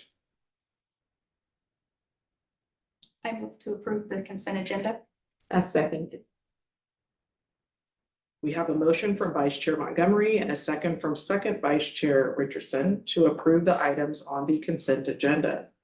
All those in favor say aye.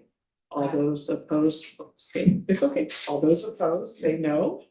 Board Administrator Rosenberg will call the roll. The motion requires 5 ayes to pass.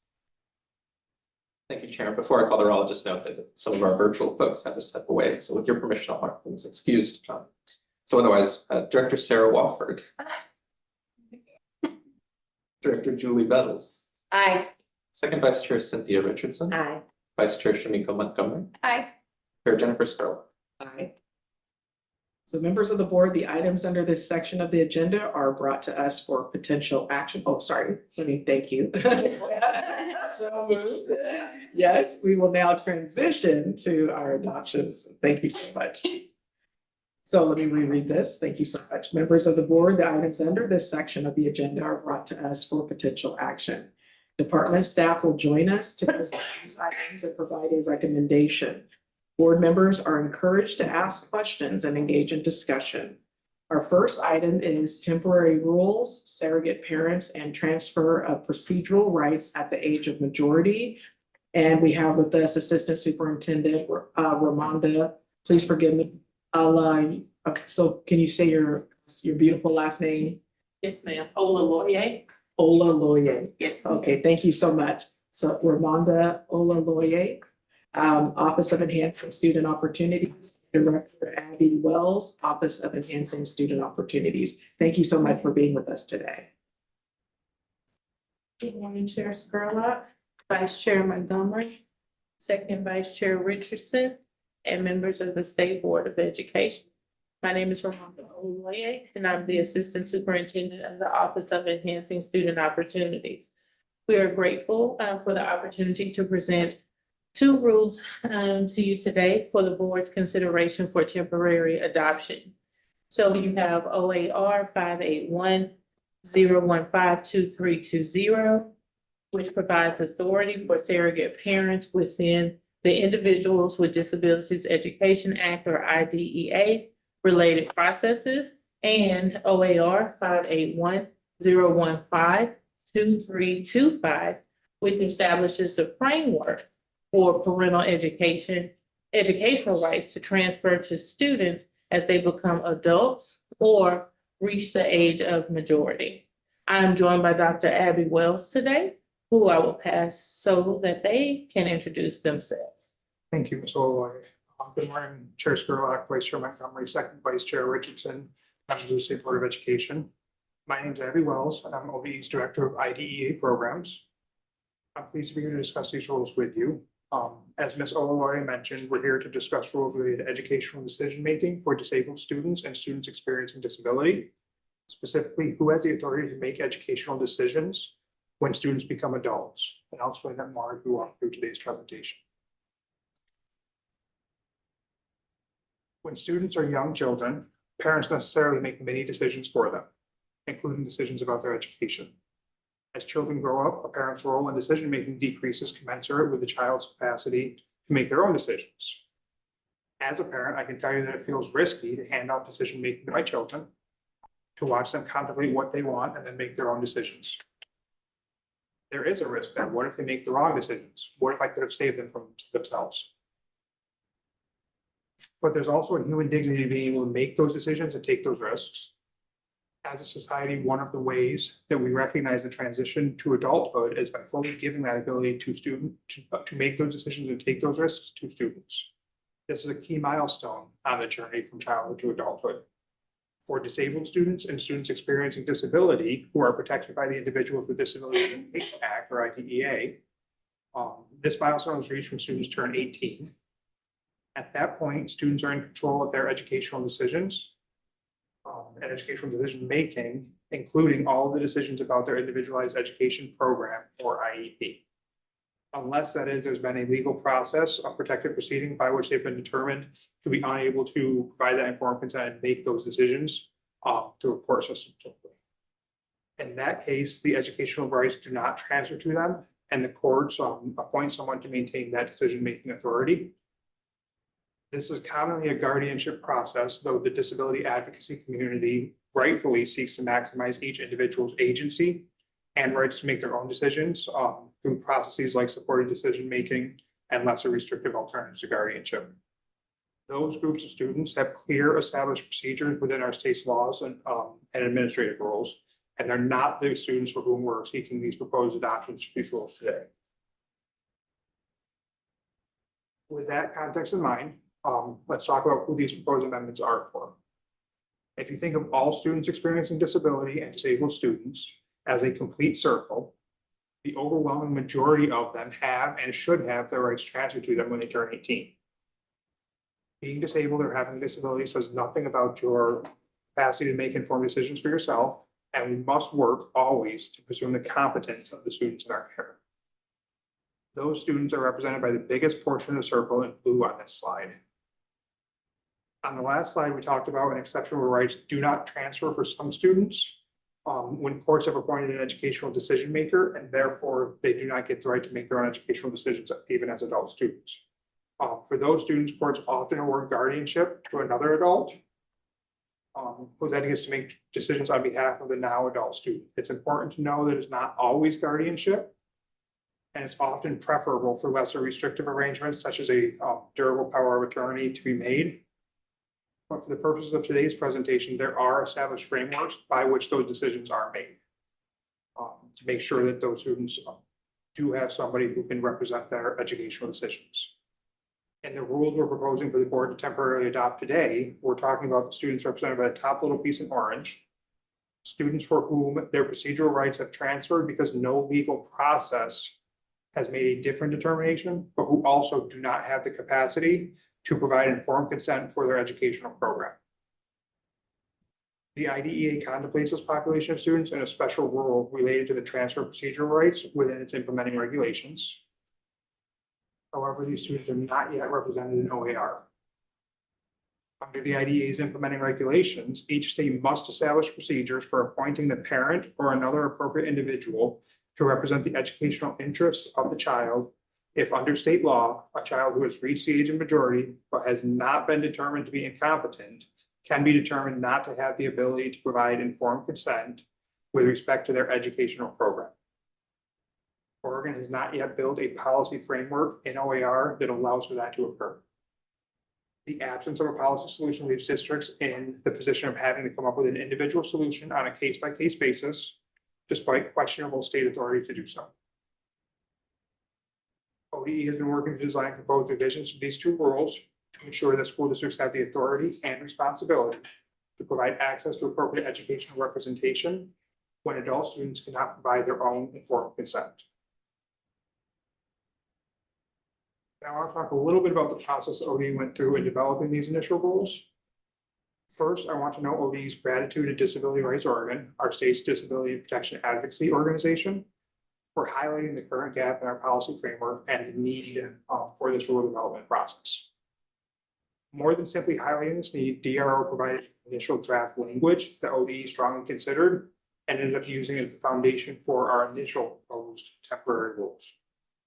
Through internal expertise and in consultation with the Department of Justice, ODE developed initial proposed temporary rules based on the DRO draft on which we conducted public engagement.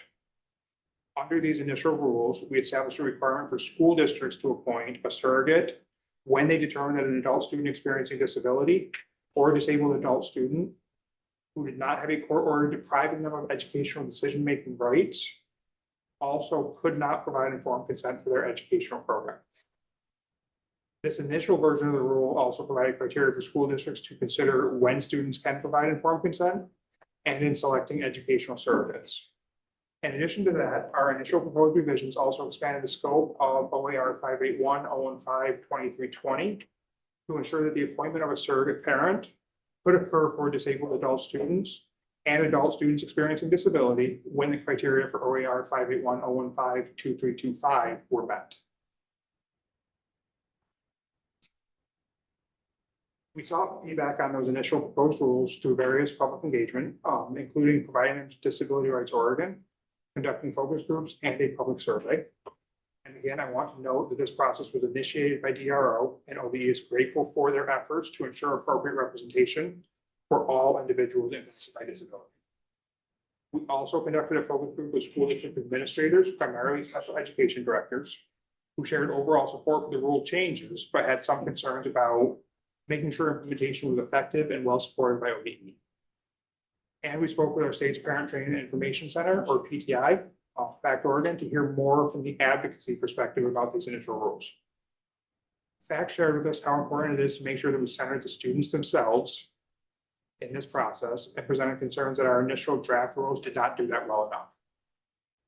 At length, we discussed the need for people working with disabled individuals and individuals experiencing disability to presume they are competent, not incompetent, make sure it is their own preferences driving the process wherever possible, and that we're not taking away their agency and right to serve self-determination, and that there's a deep understanding reflected in the rules on the essential human dignity that's recognized when we allow someone to take the risk of making their own decisions.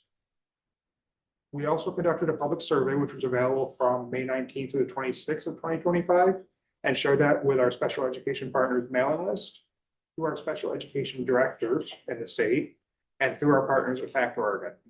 That survey had 111 responses. 55 were in support of the initial changes, 17 were opposed, and 39 were unsure.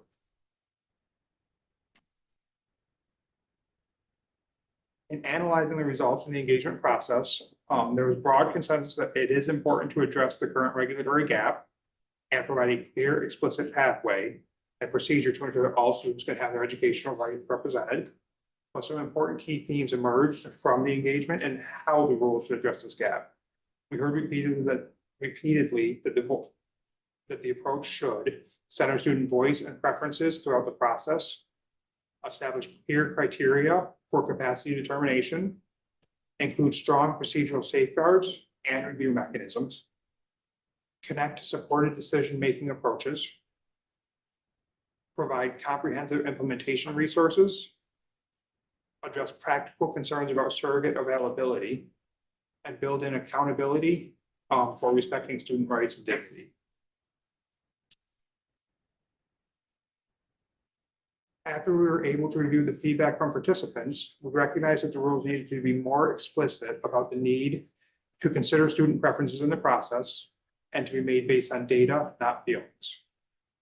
Therefore, in the rules as you're considering them today, ODE required that the adult student's preferences, interests, needs, and strengths be considered in light of actual assessment information from age-appropriate transition assessments prior to making the determination or need for an educational surrogate.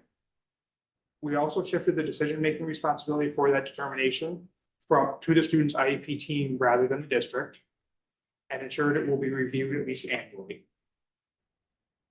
While the district continues to have responsibility for ensuring a surrogate is appointed when necessary, it is based on the IEP team's consideration of the matter. In a couple of spots, we also added more explicit reference to the use of supported decision-making. First, we made it clear that when supported decision-making processes enable an adult student to provide informed consent to their educational program, they do not need a surrogate parent. In those instances, they need to be supported to make their own decisions. We also added an understanding and willingness to use principles of supportive decision-making to the surrogate selection criteria, along with ensuring that any surrogates understand the role of a surrogate parent.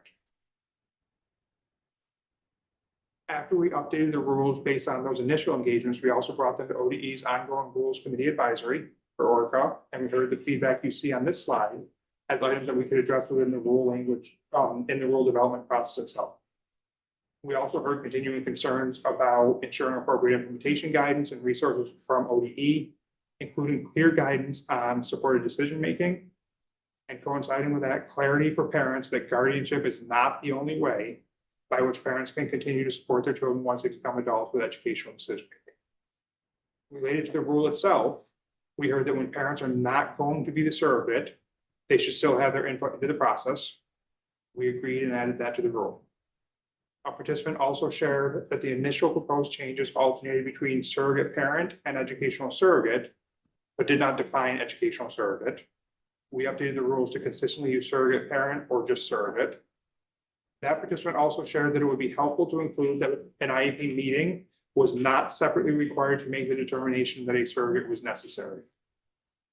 And that because it means specific things to assessment specialists like school psychologists, the inclusion of cognitive or processing ability within the initial proposed temporary rules could result in IEP teams thinking unnecessary assessments are required or requesting them. When we reviewed the language of the proposed rule, we determined that striking that language made the rule more clear and updated it accordingly. In total, ODE believes that these amended OARs will give school districts the state level authority that they needed, but did not explicitly have before, to appoint educational surrogates when the IEP team makes the determination that it's necessary. These changes will make sure that every student is able to have effective advocacy in their IEP process in order to safeguard their educational rights, while balancing that with their right to their own agency and self-determination.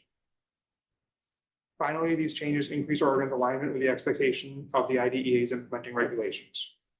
We are asking the state board to temporarily adopt these rules today and anticipate completing a permanent rulemaking process related to this issue in the fall of 2025. With that, Chair Skurlock, Vice Chair Montgomery, second Vice Chair Richardson, members of the board, we're open to any questions that you may have. Thank you so much for your presentation today. We appreciate both of you being here. Do you have any questions? Yes, all right, so Director Walker. Thank you, Chair Scott. The IEP process is one that is worked on very hard, right? Like by passionate people. And often, you know, we have to bring in, districts have to bring in experts from other states to meet with students, maybe autistic, things like that, right?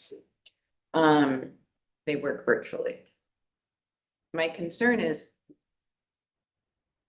in 2024, a law was passed to include all education partners in a student's day to be part of that IEP process. Because that law passed, you would think that it was happening, but districts bargain it and push back. So my concern is that the IEP process, while governed by law, is not being implemented the same way across the state. And due to that, the issues surrounding the lack of access for all educators in each district, classified teachers, school bus drivers, everyone to have access and to have input. I wonder if we will be able to fix those problems along with these initial rules.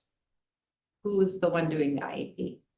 And I know that we all are passionate, and I know that we all work hard to do IEPs and, you know, include parents and include specialists and include as many people, but who has the time? Who is given the time? Who is given the access? So my concern is that we're not getting the full input that is required. How do you address that? Chair Skurlock, Director Walker, first, I appreciate the point. The bill that you're talking about, when it passed, we did not think that it needed any administrative rules to help implement it because we thought that it was clear and plain on its face.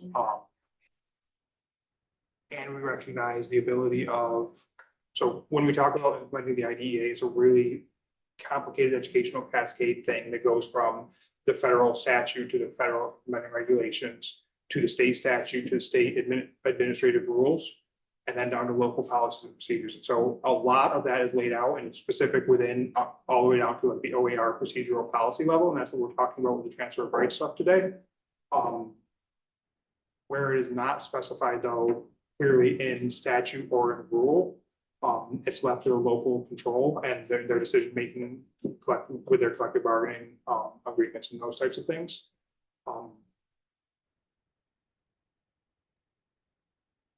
It seemed pretty clear to us when we reviewed the law that passed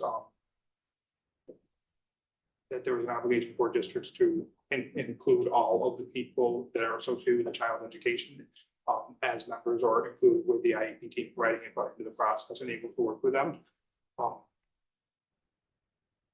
We monitor for those types of things through what's called Oregon System of General Supervision, which includes integrated monitoring processes. Part of that does include the IEP team. To this point, I think that we've monitored that looking at the federal requirements, which has the district representative, the special ed teacher, the student, the general education teacher, the student. parent, the student if it's appropriate, and somebody who can interpret the instructional implications of evaluation results.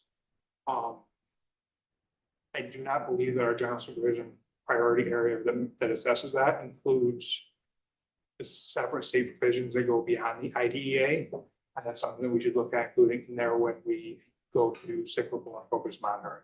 And so I deeply appreciate you bringing it up. The state assesses, first, there will be variability in the ways that districts implement the IDEA because local control is allowed within it to some extent. We can hold districts to compliance with all of the authorities that are in place. But we can't say we would prefer you to do it this way unless there's something we can point to say this is why you need to do it this way. And so that's why we're bringing this rule to the board so that we can say this is a responsibility and expectation for a district. But we can monitor to existing state statute. And I'll go back and review that statute and look and see if there, working with Ms. Olaloye, if there is a need for further rule development around implementation of that different bill. But before that, we can add it to, or we can explore adding it to our priority area protocols for the members of the IEP team, where we go and review that with districts already to make sure that state law that exceeds what IDEA requires is also being followed. Thank you. I would ask that you bring that back. Thank you so much. And just want to check, Dr. Julie Banks. Yeah, I do have a question and thank you. I appreciate these temporary rules because you are correct.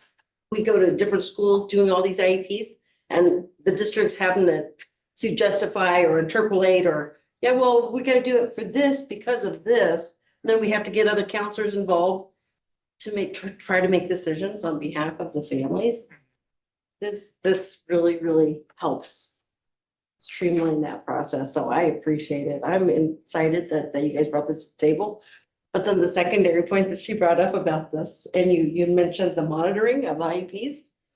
I concur. Please bring that back because it just led to another question about holding school districts accountable. Having that as a priority, that IEP monitoring, because and then it just brings a secondary question. How many districts do you monitor? Do you monitor all of them or is it a sampling? And ask an ODE to also encourage that to be a priority for school districts, their IEP processes. There's so many parents that don't know what it involves or who can be involved. I mean, there used to be different programs across the state that would help teach parents about an IEP. There's still a few, but a lot of teachers or a lot of parents don't know the IEP process at all. And that's kind of sad. So monitoring, I think, is very important, but where is it to the point where you start making them school districts accountable and saying, hey, your process is kind of not the same as it is everywhere else. So thank you. And thank you for being here today. Director, first I would say that there's commendation deserved for this board that in 2022, we updated and revised what was previously the compliance monitoring rule that was 581.015.2015 and made it into a general supervision rule. And it significantly expanded the scope of OEE's authority to do those monitoring processes. Consistent with that, in the 22-23 year, we launched a revised system of general supervision that monitored districts, all of our 197 LEAs on a cyclical basis with a 3-year cohort model. And so we monitor about 65 districts a year through cyclical monitoring. And then we also monitor districts based on a programmatic risk assessment or focus monitoring. Mostly have that. Ms. Olaloye brings significant experience. So I'll her talk here in a minute from the state of Texas, where she worked on similar things and is improving. So we significantly improved that process in 2022-23 school year, and we're continuing to work on and improve it under Ms. Olaloye's vision and guidance. So Chair Spurlock, Vice Chair Montgomery, Second Vice Chair Richardson, and members of the state board. Currently, we are looking at modernizing our general supervision framework to address what was brought with the accountability. And so what we are currently doing is looking at shared accountability not just at the school district, but also holding ourselves within the Office of Enhancing Student Opportunities accountable also, because we need to show up for districts and provide that technical assistance and support when we do have outcomes of monitoring. When there are findings of noncompliance, how are we supporting the districts to correct that noncompliance and ensure that our students are receiving the supports, the instructional services that they deserve and that their IEP indicates that they need. And so as we're going through the modernization, those are the things that we are looking at to improve shared accountability for us as well as the districts. And so as we've completed the first 3-year cycle of cyclical monitoring, that is an opportunity for us to conduct a needs assessment to see, okay, here are the strengths of the general supervision monitoring as it currently stands, and then what are our growth opportunities so we can engage in that continuous improvement and refine our process and get better, because we identify and acknowledge that our students deserve that. And as a parent that has a child with a disability, my daughter attends school in this state. And so I understand, you know, from a personal perspective, sometimes what happens to our students and to our parents. And what motivates me each and every day is that if my daughter's IEP is not necessarily being followed as it should, and I am very savvy about special education, then what happens to the everyday parent? And so that is what drives our work within OESO, which is aligned with the vision that Dr. Williams has for ODE. And so as we go through the refinement process of our general supervision framework, that is what we're holding ourselves accountable for, as we are going to have our accountability as well as holding the districts accountable, but also supporting them with correcting that noncompliance and coming alongside them as partners in doing that. Thank you. All right, thank you so much. And what's our, oh, okay, we have a few more. Okay, so go ahead, that's totally fine. Yeah, so school board advisor Becky Timchuk, and then student advisor Sabina. And we are a little close on time, so it's okay, but yeah, no worries. Okay, thank you, Chair.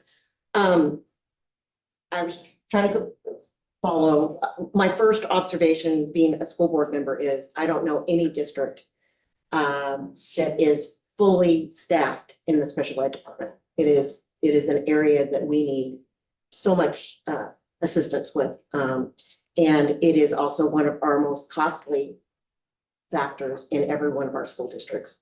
So I was trying to see here what problem you were addressing here. And I heard both sides here that you need a temporary rule so that you can go back to districts to hold them accountable. Because right now you don't have that mechanism, correct? But also at the same time, to have these adults that are these older students that become adults, to have the province to make decisions for their own education. And if they're not able to, who should be addressing, making that decision. So again, I go back to the accountability and understanding why you came up with this rule, but then also knowing how woefully stressed our current IEP systems are in our school districts.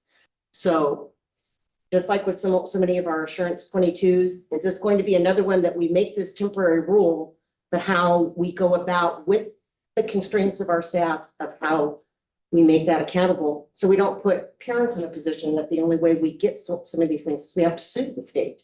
We have to come up and to say this is what an adult. So I'm just trying to figure out which thing we're really trying to, is it so that you have a mechanism to hold school districts accountable, or that we have a mechanism that there is this population that has province over making decisions for themselves. Chair Sherlock, school board advisor, I think there's a couple of things there. The first is that this rule is as much as it is about creating accountability and allowing us to hold districts accountable for appointing surrogate parents when they're needed under this special condition. It's also about giving school districts the authority to do that explicitly under state law. And then I think separately, there's a larger discussion about accountability in special education that's contemplated in a different rule within Division 15. I think we kind of brought those two together because accountability is critically important. But the changes to the surrogate parent and transfer of rights, procedure rights at age of majority rules are really intended to give school districts the authority to do something they've had the responsibility to do for a long time. And having worked with their legal counsels on case by case basis to figure out like how do we do this and address it in the absence of a policy framework within state board rule. Separately from that, both under Chapter 343 of Oregon Revised Statutes at Section 041, and then under Administrative Rule 581152015, we contemplate the entire accountability process for special education. And it's probably with the passage of the accountability bill or law now, I guess, recently in this legislative session, a really good time to go back through and think through like what does the innovation of that look like? Are there updates that are needed to the policy framework for it that enables us? I do believe we have a really robust policy framework for accountability for special education through the rule that the board adopted in 2022. But as Ms. Olaloy mentioned, the continuous improvement of that process continues to be the central priority of the Office of Enhancing Student Opportunities. Just really one quick follow-up. So if I understood correctly, if the board here adopts this tentative rule, temporary rule, then it would go back to us as school districts to adopt it in our own policy framework, correct? Yes, it would become incumbent upon, I'm sorry, Chair. Absolutely, you're fine. It would become incumbent upon school districts then to ensure that where it was necessary for students who had reached adult age but could not provide informed consent to their educational program, but had not had those rights deprived from them by a court, to make sure that there was a surrogate parent in place and that the procedures outlined in OAR were followed. Thank you so much. And our last question, I had to go to the advisors question. My question was just answered, actually, Oh, so. it was just, okay, great. So I think we're a little short on time. What did you say? Question? Actually, a question. Oh, okay, gotcha. Okay, thank you for clarifying that. No worries. And so thank you so much for your presentation. I know there's a lot of questions, and thank you for sharing about your child. And that also came up with Director Wofford, the importance of this conversation, and that it's not just a broad conversation. It's like, no, this is personal. You know, this is connected to our families, our personal stories. So really want to honor you for that and maintaining the importance of the dignity of representing our maintaining human dignity in the process of how we treat students with special needs. And so really thank you for uplifting that in the work that you're doing. Before I move on to the next piece for a motion, I need to check in with our director, Corey Rosenberg. Did you have something to share? Yeah, Chair, I just wanted to announce for folks, we use a video streaming platform called Vimeo to stream our board meetings. It seems like Vimeo is having a global outage right now. So we're not streaming anymore unless there are updates happening in real time. We're checking it in real time and they're working on it, so it seems to be a pretty good one. Okay, so I will note for folks that in our public notice, we noticed this as an in-person meeting. The video recording is still continuing. The public are still open to observe in person. So I'm gonna recommend that we can keep continuing, but I'm just gonna send an email to our folks that receive our public notice just to acknowledge the action as well. Thank you so much. Appreciate that. So again, thank you, Director Wells and Assistant Superintendent Olaloye. Want to make sure I honor your name. So can I get a motion? I move the board adopt the surrogate parents and transfer procedural rights at the age of majority temporary. A second. So we have a motion from Vice Chair Montgomery and a second from Vice Chair Richardson to adopt the surrogate parents and transfer of procedural rights at the age of majority temporary rules. Would any members like to engage in discussion on this motion? All right, Board Administrator Rosenberg, please call the roll. All those in favor say aye, and all those opposed say no. This motion requires 5 ayes to pass. Director Sarah Wofford. Aye. Actually, see Director Mona Khalil. I think you're on Aye. this. Perfect. I'm here. Director Julie Bettles. Aye. Second Vice Chair Cynthia Richardson. Aye. Vice Chair Shamiko Montgomery. Aye. Chair Jennifer Skurlock. Aye. So moved. Thank you so much, again. Appreciate both of you. Our next item is temporary rules, House Bill 3007, implementation. And we'll have, get to keep our awesome Assistant Superintendent, Ramonda Olaloye, and also Eli Sanders is with us as well from the Office of Enhancing Student Opportunities. Thank you.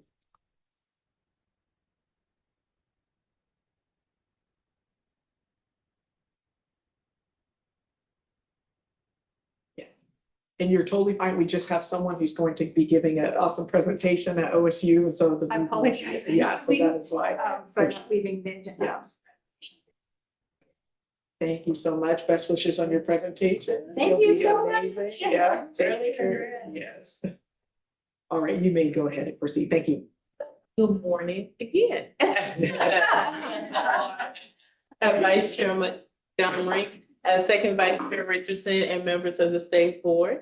My name is Ramonda Olaloye, and I'm the Assistant Superintendent of the Office of Enhancing Student Opportunities, and we are grateful to join you again to provide information regarding accommodations for students with concussions or other brain injuries for temporary rule adoption to address House Bill 3007. So I'm going to pass it over. I'm joined by Eli Sanders, who I will pass to so they can introduce themselves.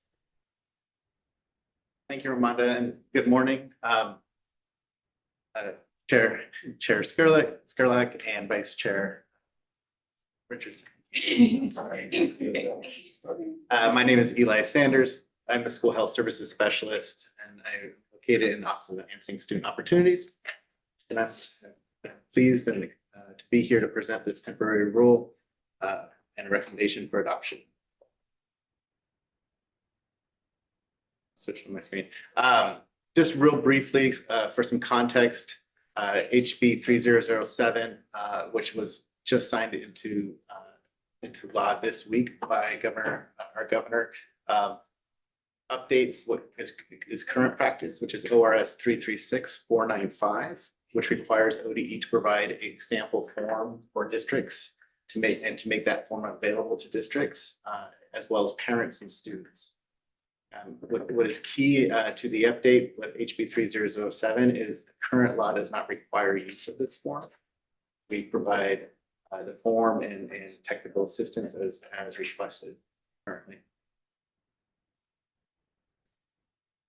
HB 3007 establishes a procedure for public education providers to use and implement immediate and temporary accommodation plans for students who have been diagnosed with a concussion or other brain injury. It requires ODE to prepare a sample form, which would include written instructions as well as procedures for implementation of that form when a district has received a notification that a student has been diagnosed with a concussion or brain injury.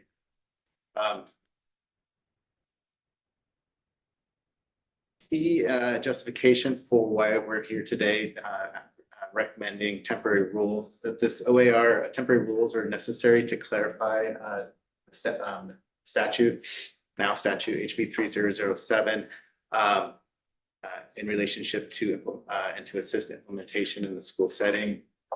It requires ODE to develop and provide written instructions as well as more expansive procedures to districts and how to respond when they're notified of a concussion or brain injury diagnosis. And this OAR allows us to clarify mandates and terms used within the HB 3007.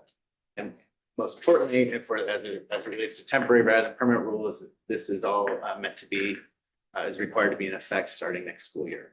2025-26 school year. I wanted to highlight briefly some of the key areas where we work with through engagement, quick engagement, and with key partners, and where we have some discretion in our recommendation and certainly passing that discretion on to the board. First piece is written notification. The bill itself requires that districts implement this sample form and apply accommodations for students who've been diagnosed. What it did not clarify is medical documentation that is often so important when looking at student need and determining student need as it relates to accessing education. So we added a medical documentation clause there. We clarified when a public education provider receives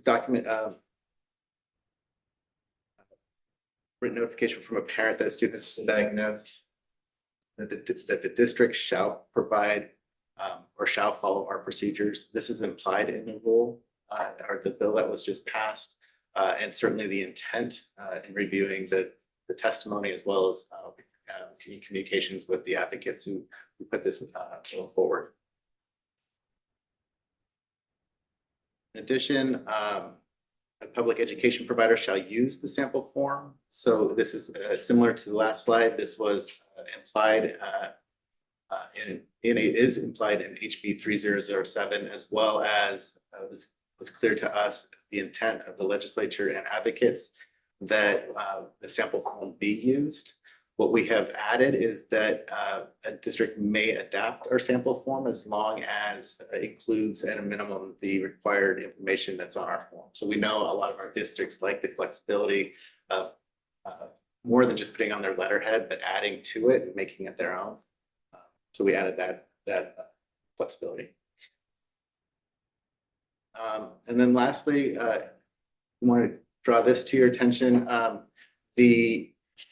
The intention is to look at and determine the need for accommodations throughout the school day or school experience. What we've done in some of our other health services OAR language is to really be clear that involves the entire school day from pickup to drop off, including also extracurricular activities.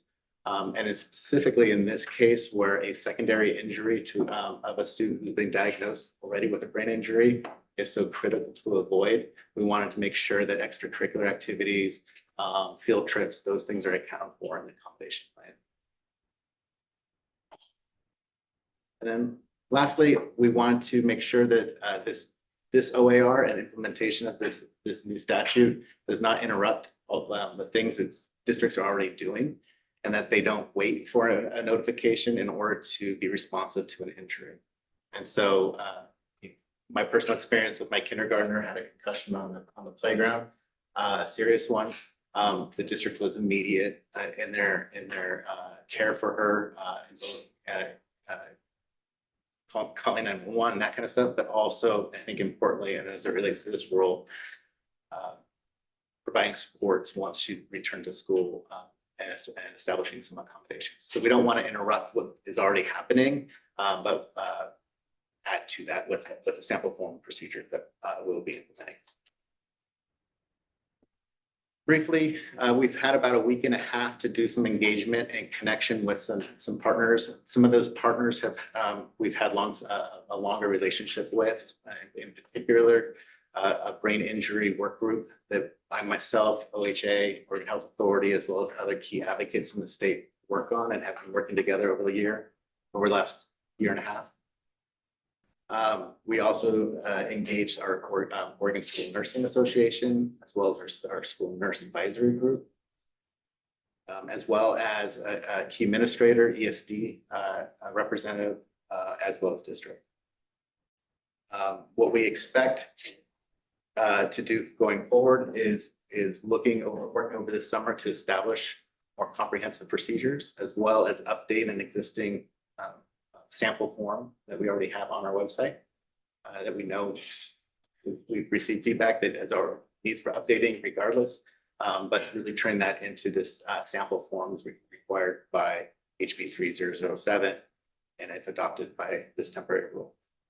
And then as we move into the fall, circling back with the board after significant engagement and coming likely coming forward recommending a permanent rule to move this work forward. All right, there's the timeline that I just described ahead of myself. I thank you, and I'm certainly open to any questions or comments. Thank you so much for your presentation. Are there any questions or comments regarding this item? Yes, Director Walker. Thank you, Chair Skrobak. The sample form, where is it? Have we seen it? Are you building it? So, Chair, Board Member Wilford, we have a brain injury accommodations form online already.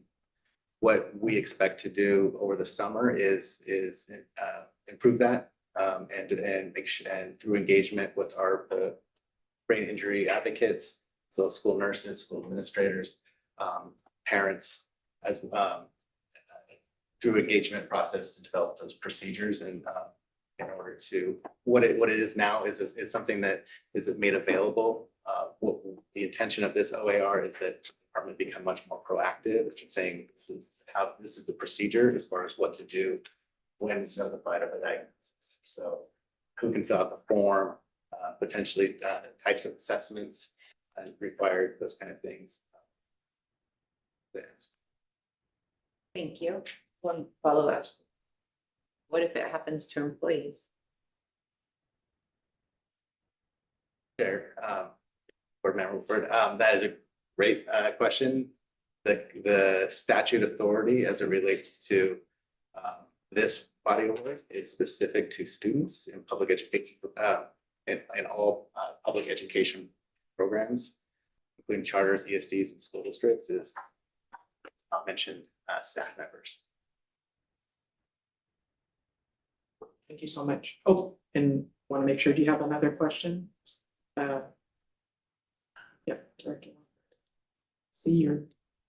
Just go for it. Okay. I would like to say we have laws, works from hurt. We have, all of these things. We have reports. We have ways to give individual reports. If there is a way that we are reporting concussions for students in districts, we should be able to also use that same way fiscally, responsibly, to engage with employees of districts as well. So I would ask that, I understand there's nothing in that law, but that doesn't mean we can't talk about it, especially if we already have a system that we're building. Sure, Board Member Wilford. I appreciate those comments. The intent of this legislation is to fill a gap between when a student may be eligible for under IDEA or Section 504 for real accommodations in order to ensure access to their education. And so that's been the lens that I've been looking at it in this brief amount of time. But I think it's certainly and the form is designed in order to help staff establish the signs and identify signs and symptoms, and then translate those into accommodations of relating to accessing and learning. And you referenced data, that there's not a data collection associated with this, so we won't know specifically the number of times it's used or when it's used. However, you bring up a good point, and I'm happy to connect with my colleagues on the more relationship to staff, potentially sustaining a concussion or head injury while at work. Yeah, thank you. Sometimes that happens with the student, right? So it would be. Thank you so much for your question. Thank you. I appreciate the time. Absolutely. We're running tight. Yeah, it's okay. And student advisor Sabina. Thank you, Chair Skrullock. I just have a quick question. Do you foresee all schools being able to provide the resources towards these students who may need that extra help because of head injuries? And what happens if the schools don't have those resources? Chair, Student Advisor Sabina, great question. And this has come up as a concern, specifically in relation and in our engagement with the ODE Orca group as it relates to accountability. I believe we are recommending that this be in as part of Division 21, which will be outside of the Division 22 process, as a temporary rule. You know, and I don't know of the future as far as the permanent rulemaking where the rule will land. As folks were very aware that, you know, Division 22 offers additional accountability as relates to district assurances and complaint process.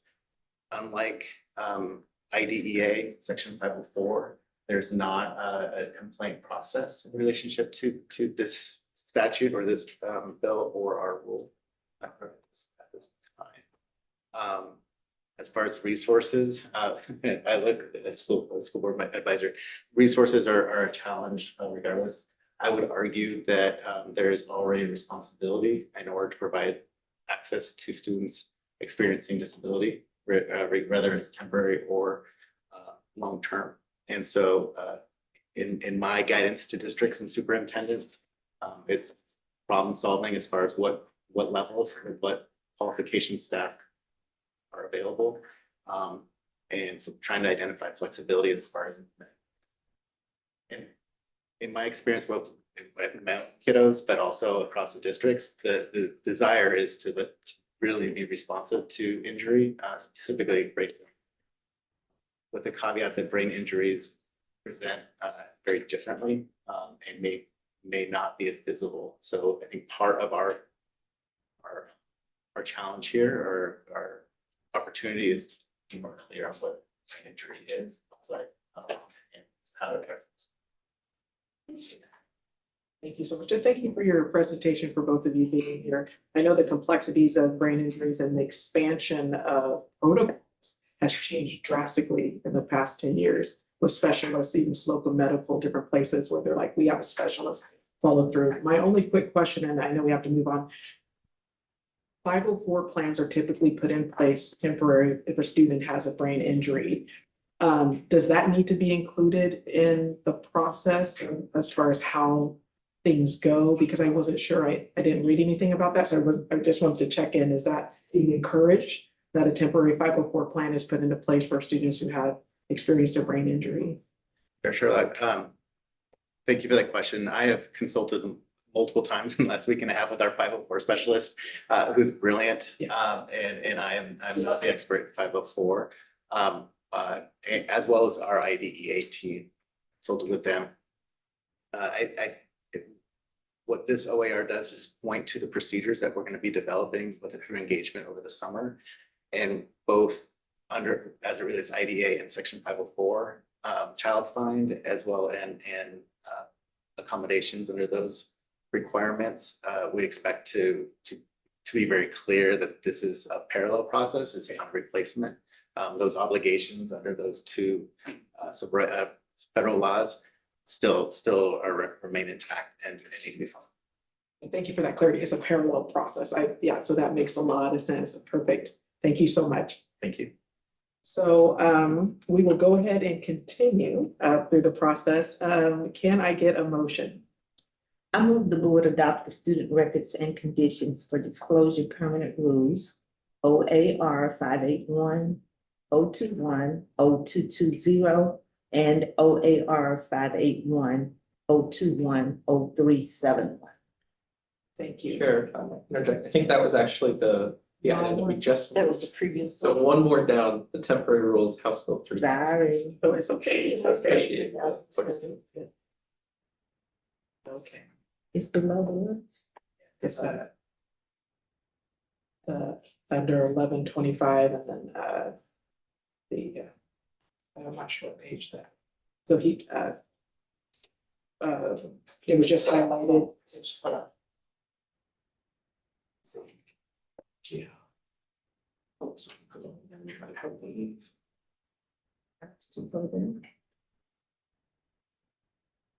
Maybe. Oh. You're in the right spot. You're in the right area. It was just highlighted by. Yeah, there it is. Okay. Thank you. Yeah. I move the board adopt the House Bill 3007, 2025 implementation, temporary rules. Okay, excellent. And yep, you're totally fine. And can I get a second? Is there anyone, we have a I second. perfect, thank you so much. So we have a motion from second Vice Chair Richardson, and we have a second from Director Sarah Wofford to adopt the House Bill 3007 from 2025, implementation temporary rules. Would any members like to engage in discussion on this motion? Okay, we will go ahead and continue. Board Administrator Rosenberg, please call the roll. All those in favor say aye. All those opposed say no, and this motion requires 5 ayes to pass. Director Sarah Wofford, Aye. Director Mona Khalil, Aye. Director Julie Bettles, Aye. Second Vice Chair Cynthia Richardson, Aye. Chair Jennifer Stowe. Aye, so moved. Thank you so much, and we look forward to your presentation in the fall. Thank you. Our next item is, and thank you so much, Ms. Richardson and Sarah. Student records and conditions for disclosure, permanent rules, OAR 581-021-0220 and OAR 581-021-0371. And we have with us Thea, sorry, is that Thea? Sorry, Thea, thank you so much. Thea is correct, thank you. Okay, Thea, okay, sorry, you were muted for a second. And then it's Convier and from the Office of Education, Innovation and Improvement. All right, thank you for being here with us today. Thank you, Chair Skurlock, Vice Chair Montgomery, Second Vice Chair Richardson, and members of the board. My name is Thea Convier, my pronouns are she, her, and I'm a Civil Rights Policy Analyst with ODE. I am here for the second reading of a proposed rule to update 2 OARs to align with the Oregon Sanctuary Promise Act in order to keep families and students safe and also to support changes for current district practices that have had some confusion specific to student records. So this proposed rule is addressing 2 related items. One, that during civil rights reviews, we have found that some districts require families to provide student citizenship status, birth certificates, and sometimes even social security numbers during the enrollment process. And 2, that in January, the Department of Homeland Security issued a memo rescinding school protections from ICE activity, which has elevated concern and fear for immigrant families across the state. As a result, we wanted to ensure our rules and policies are up to date with the Oregon Sanctuary Promise Act. Back in March, you approved temporary rules to update our OARs on this topic, and we are now working to make those rules permanent. These proposed rules make changes to what student information districts can collect and disclose, and a more expansive discussion on the rule and the minor changes from the first reading can be found in the docket. As a brief overview, we conducted significant community engagement, including meeting with a number of internal and external partners, providing a survey that was open for over a month, received 117 responses, and was overwhelmingly in support of the changes that we're proposing. Now, I'm trying to be quick, but I will conclude with this. These rules are critical for protecting the privacy of our immigrant students and families. Without this change, districts may think they are validly sharing or collecting information under our student records rules, but in practice would be violating the Oregon Sanctuary Promise Act. These practices do have an impact on families who worry about the safety of their children in attending school. Some will decide the risk isn't worth it and keep their children at home. Thank you for your time and attention to this matter, Chair Skurlock.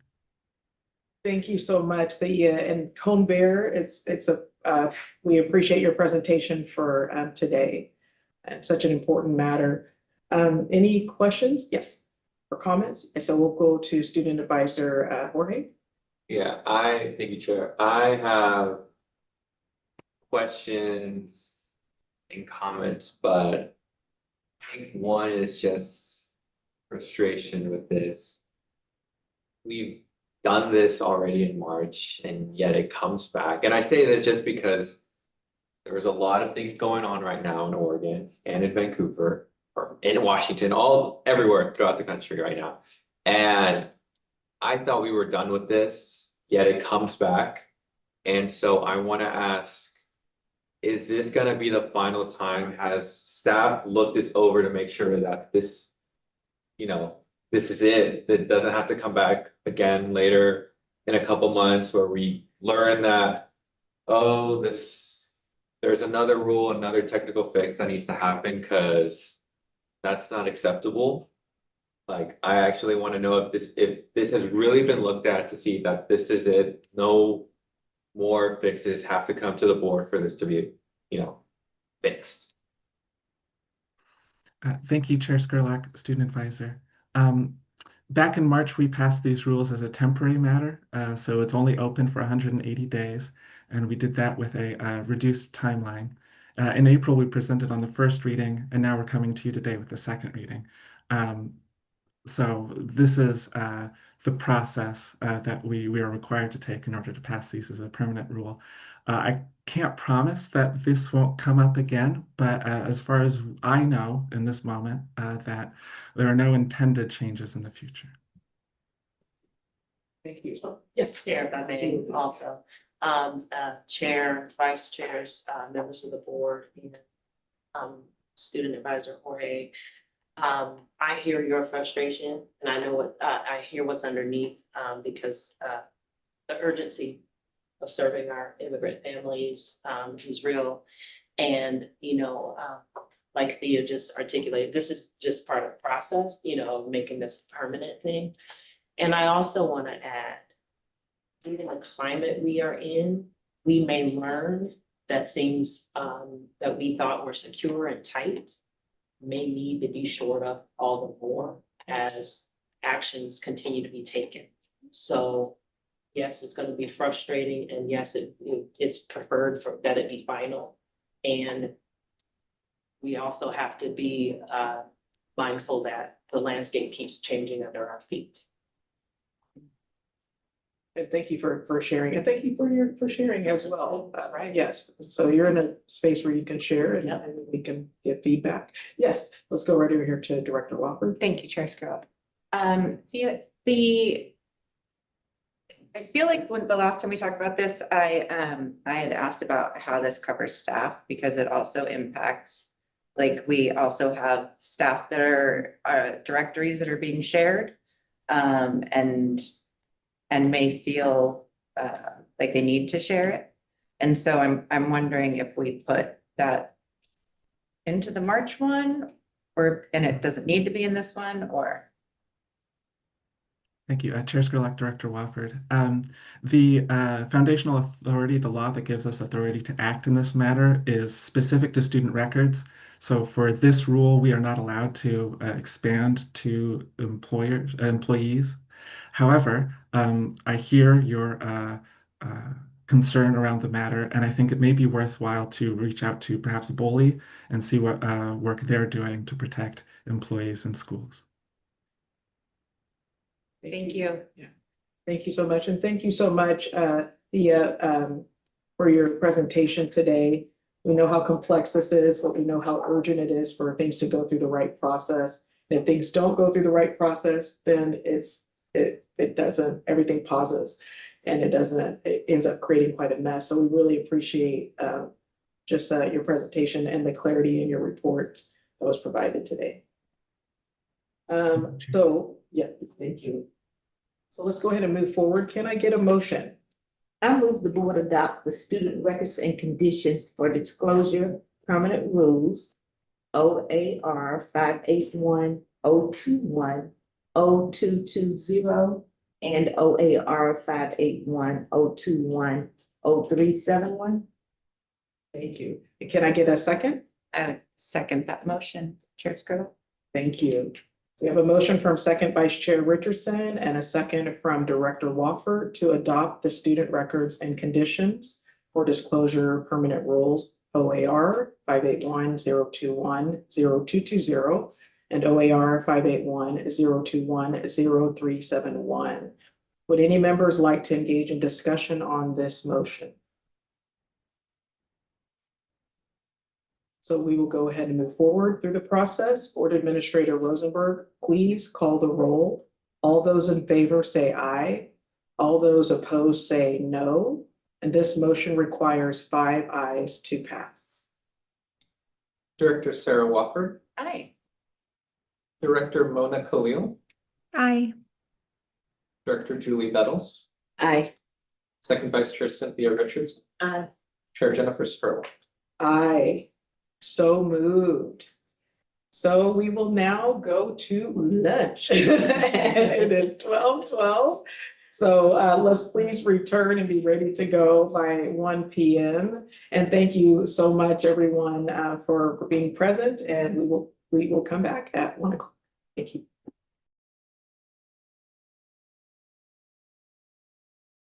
Welcome back, everyone, and we will continue our meeting with an informational presentation. So we have with us today Director Vanessa Martinez, Office of Teaching, Learning and Assessment, and Ajali Moore, Office of Teaching, Learning and Assessment. And this is to discuss supporting grade level instruction through high quality instructional materials. Thank you so much for being with us.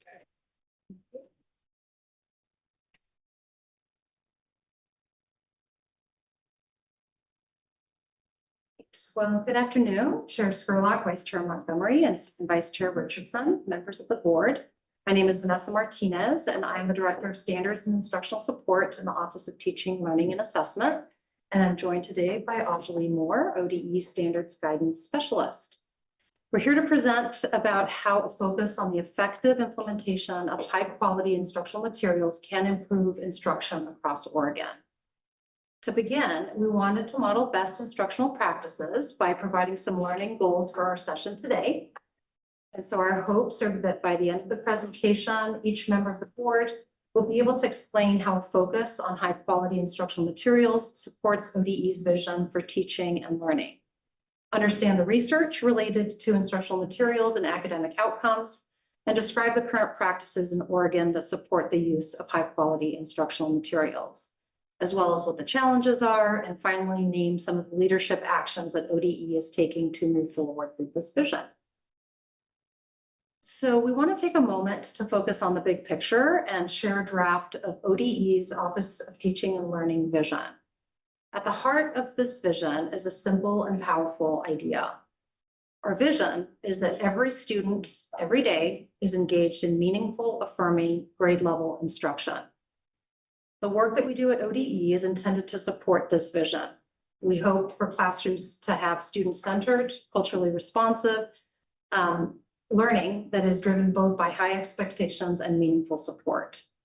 As we all know well, learning is not just about content, but also about building skills, critical thinking, collaboration, creativity, and adaptability, all while ensuring equitable learning experiences. So we really wanted to connect this with our accountability work, and just to show that this is deeply woven into the fabric and into these 5 priorities for student success.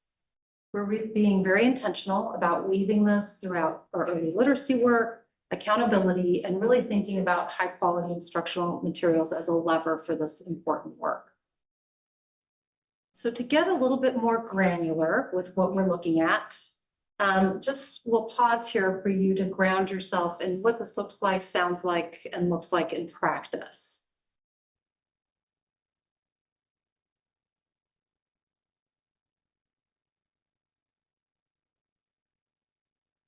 So we're really looking at this idea of engagement, of instruction that builds across time, materials and experiences that are rigorous, and attending to the belonging and sense of agency in students. So when we think about how to support this vision, we want to acknowledge that there are many levers, right, to bring this vision to life, and also consider the importance of high quality instructional materials as a driver for this work. And so with that, I'm going to turn it over to Ajali Moore, who's going to share a little bit more about what do we mean when we talk about high quality instructional materials. Thank you. Good afternoon, Chair Scurlock, Vice Chair Montgomery, Second Vice Chair Richardson, and members of the board. My name is Ajali Moore. I use she, her pronouns, and I'm the Standards Guidance Program Analyst in the Office of Teaching, Learning and Assessment. And you've started to hear the term high quality instructional materials, but you might be like, what makes instructional materials high quality? What's the bright line there? And I am excited to share a little bit about that with you today. We want to start by using the analogy of a phone. So textbooks have changed. Instructional materials have changed a lot over time, from bound books that you covered in paper or in your book cover if you were nice and fancy, to the digital age that we live in now. So similar to a rotary phone, to a phone that was corded. Then we had our flip phones, and now we have a computer in the palm of our hands. And that's similar to what's happening with instructional materials. Students now have access to an exponential amount of content compared to what we've seen in the past. And instructional materials in the day and age that we are in now go beyond just that print textbook, similar to a cell phone or a smartphone today. They include digital and physical materials for students as well as for teachers, workbooks, flashcards, manipulatives, especially at that elementary level. Grade level and standards aligned assessment so that educators have support with the assessment around the standards. Multiple lexiles of levels of texts, translated texts, accessibility tools for learners, as well as tools to make the instructional materials more usable for educators. This includes recommendations for differentiation, extension, scaffolding, adaptation, so a lot more than we might have seen in the margin notes of a teacher's edition in a print textbook in the past. The definition on the screen is what we have decided to use for high quality instructional materials in Oregon, which is that they are evidence-based curricular materials that help teachers effectively teach grade level standards and center students in the learning process. Both of those components are incredibly important as we strive to meet that vision for student learning. On the screen, when we look at our definition of high quality instructional materials, there are a lot of different components that fit into that. So a few of them are listed here. As Vanessa mentioned, rigor, ensuring that they're culturally responsive and inclusive, that they're comprehensive, standards aligned, teacher friendly, and able to be adapted for student needs, and also assured for quality through an evaluation by experts, which is something that we do in our process at the state.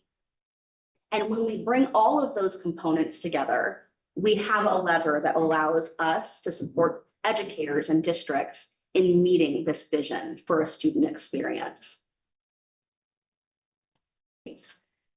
So I will talk a little bit more about some of the benefits really for educators and students and thinking about some of the research behind this work.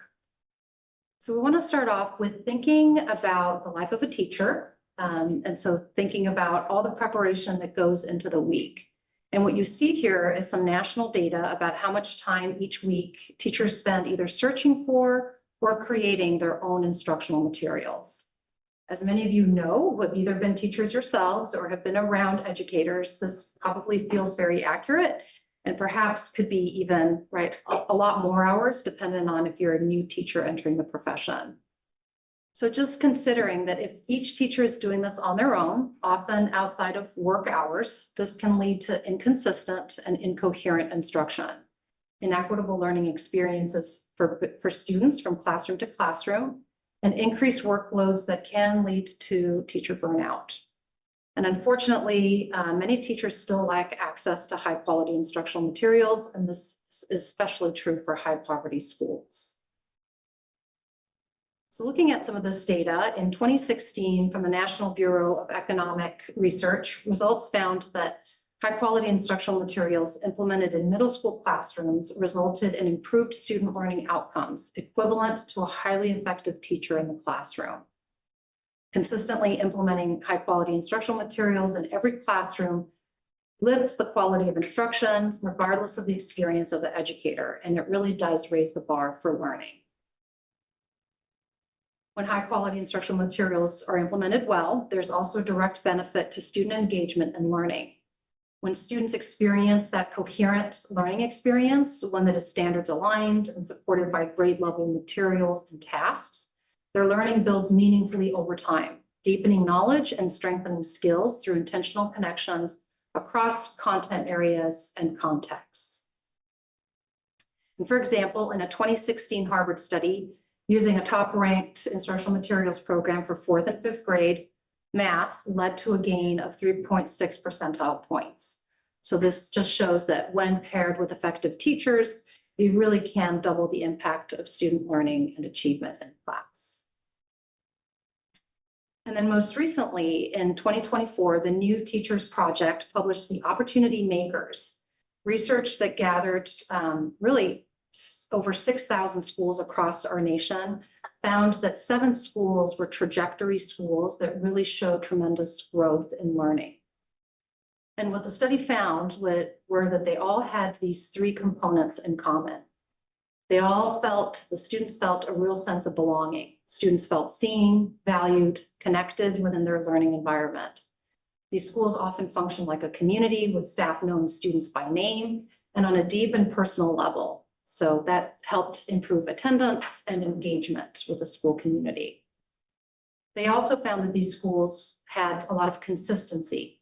So when observing students across 3rd grade classrooms, so the same right grade across the building, they were able to see consistent grade level instruction every day.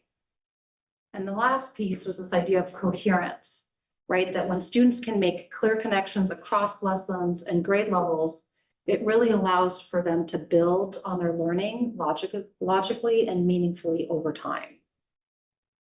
So we want to just take a look at what this could look like in practice by looking at 2 student examples. And so we chose 3rd grade.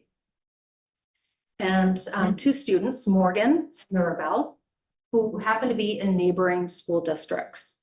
Morgan attends a school where the district has just recently adopted high-quality instructional materials, but it's currently sitting on the shelf. So it's just new, it's been passed out, and it's in the school building. Mirabelle attends a school with high-quality instructional materials that is in its 4th year of implementation. The school has an instructional coach that leads curriculum-based professional learning every month and leads weekly professional learning communities to support educators with lesson internalization. The English language development teacher and the SPED teachers are also part of this professional learning community.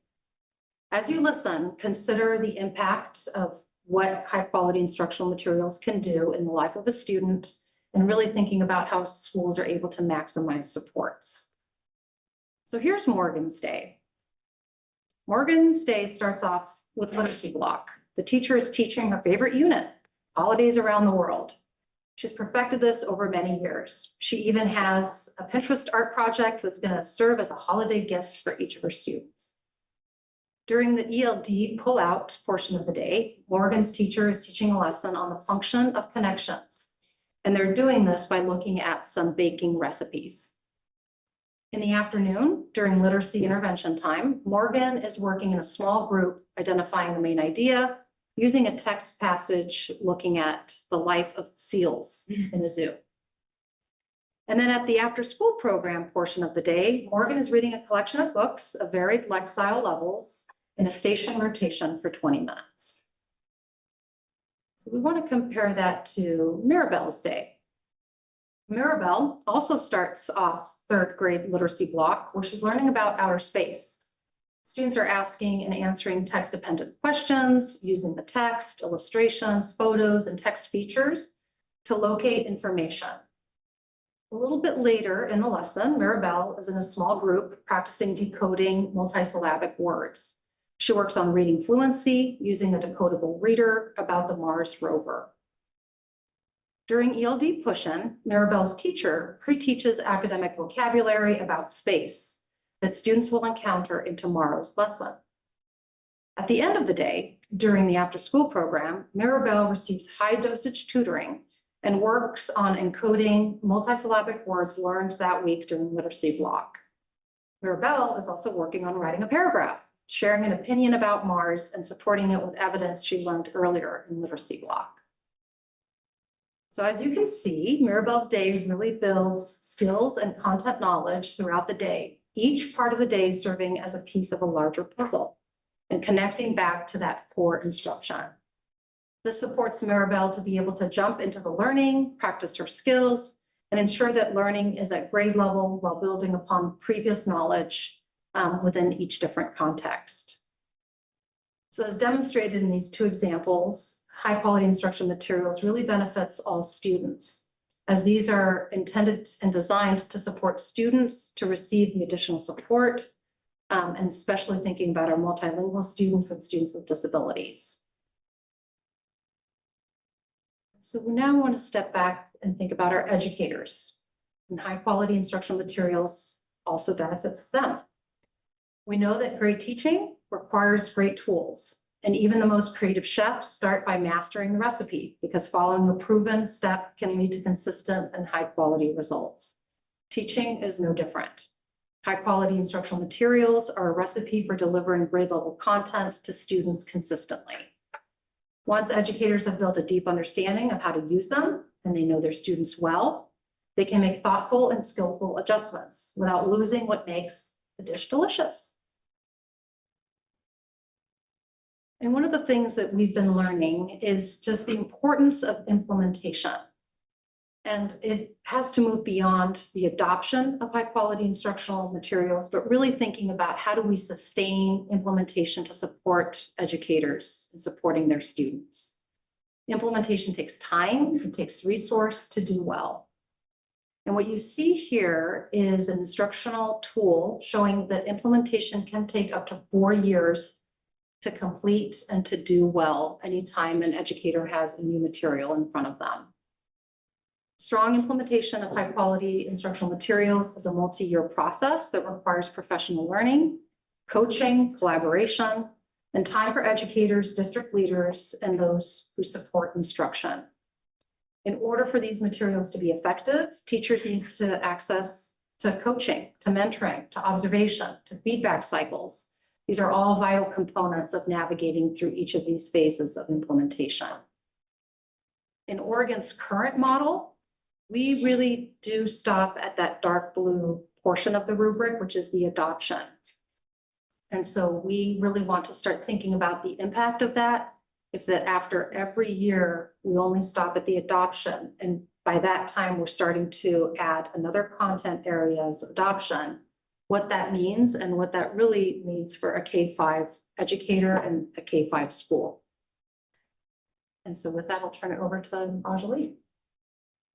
Thanks, Vanessa. So we have had a chance to lay the groundwork of our vision of what high quality instructional materials are and present some data that hopefully is compelling as to why this could be an effective lever for us in Oregon. Now, how does our current program, which we've had the privilege to present to you all on before, fit into that vision and to that leadership? And first, I want to highlight that in Oregon, we have a long history of state support for the selection and adoption of instructional materials. Just like Vanessa mentioned, typically in our program, we stop after that adoption, but we've been doing it for a really long time, and we've refined that process quite a bit. We've been doing our evaluation since 1953 in Oregon, so we're one of the states that has been doing this the longest. But our focus on adoption has limited us in providing some of the supports that we hope to leave for in the coming years around implementation. To give a little bit of context about the process, it is educator driven. The standards are revised by currently practicing educators. Our criteria for materials are developed by currently practicing educators, as well as the actual evaluation of materials. Those educators also help us to create high quality feedback statements so that we can provide recommendations to the board on which materials should be adopted in Oregon districts, and then provide that information to districts as well. On the screen, there is a graphic, and each star on that graphic symbolizes where the board has authority to approve whichever deliverable we are bringing at that stage in the process. So standards, criteria for selection, and eventually the list of recommended materials for adoption. In Oregon, in chapter 337 of Oregon Revised Statute, we have our instructional materials program outline. So there is a lot that is written into statute that needs to be amended potentially at the legislative level. But We do have Division 11 as well as Division 22, which the State Board of Education does have authority over. So there is room within those administrative rules to make some changes. Currently, as you see in our graphic on the screen, we have a compounding effect that occurs because of our instructional materials adoption schedule. There are 9 content areas currently on that schedule that take place within a 7-year cycle. So even if there were no delays that a district was dealing with, there were no postponements that they needed to submit for, they could be holding up to 3 or 4 content areas at one time if they're hoping to do a robust implementation effort. And because the implementation is something that makes the materials effective, we are hoping to look over the summer at this schedule to help mitigate that compounding effect. And on this slide, if you can read the text, you also have the slides in your board packet. We have some quotes from districts, and I'm sure as many of you can guess, whether it be because of budget, because of staffing and resources, or the impact that it has on our elementary educators, having to teach all content areas, but not having time to learn and internalize the materials. It feels like a moving target that districts often don't feel is feasible for them to keep up with. And our goal in the coming summer and moving into next year is to help address that concern that districts have. So we have our program, it's long-standing, but it can use some refinement and improvement. And luckily, it feels like this is the time to lead for that and to lead for instruction. One of the reasons that it feels like the moment is opportune is because we have joined the Council of Chief State School Officers, or CCSSO's, Instructional Materials Professional Development Network. This is a network of 15 states that are working together. They're matched with coaches and provided with resources to focus on implementation of materials that is effective.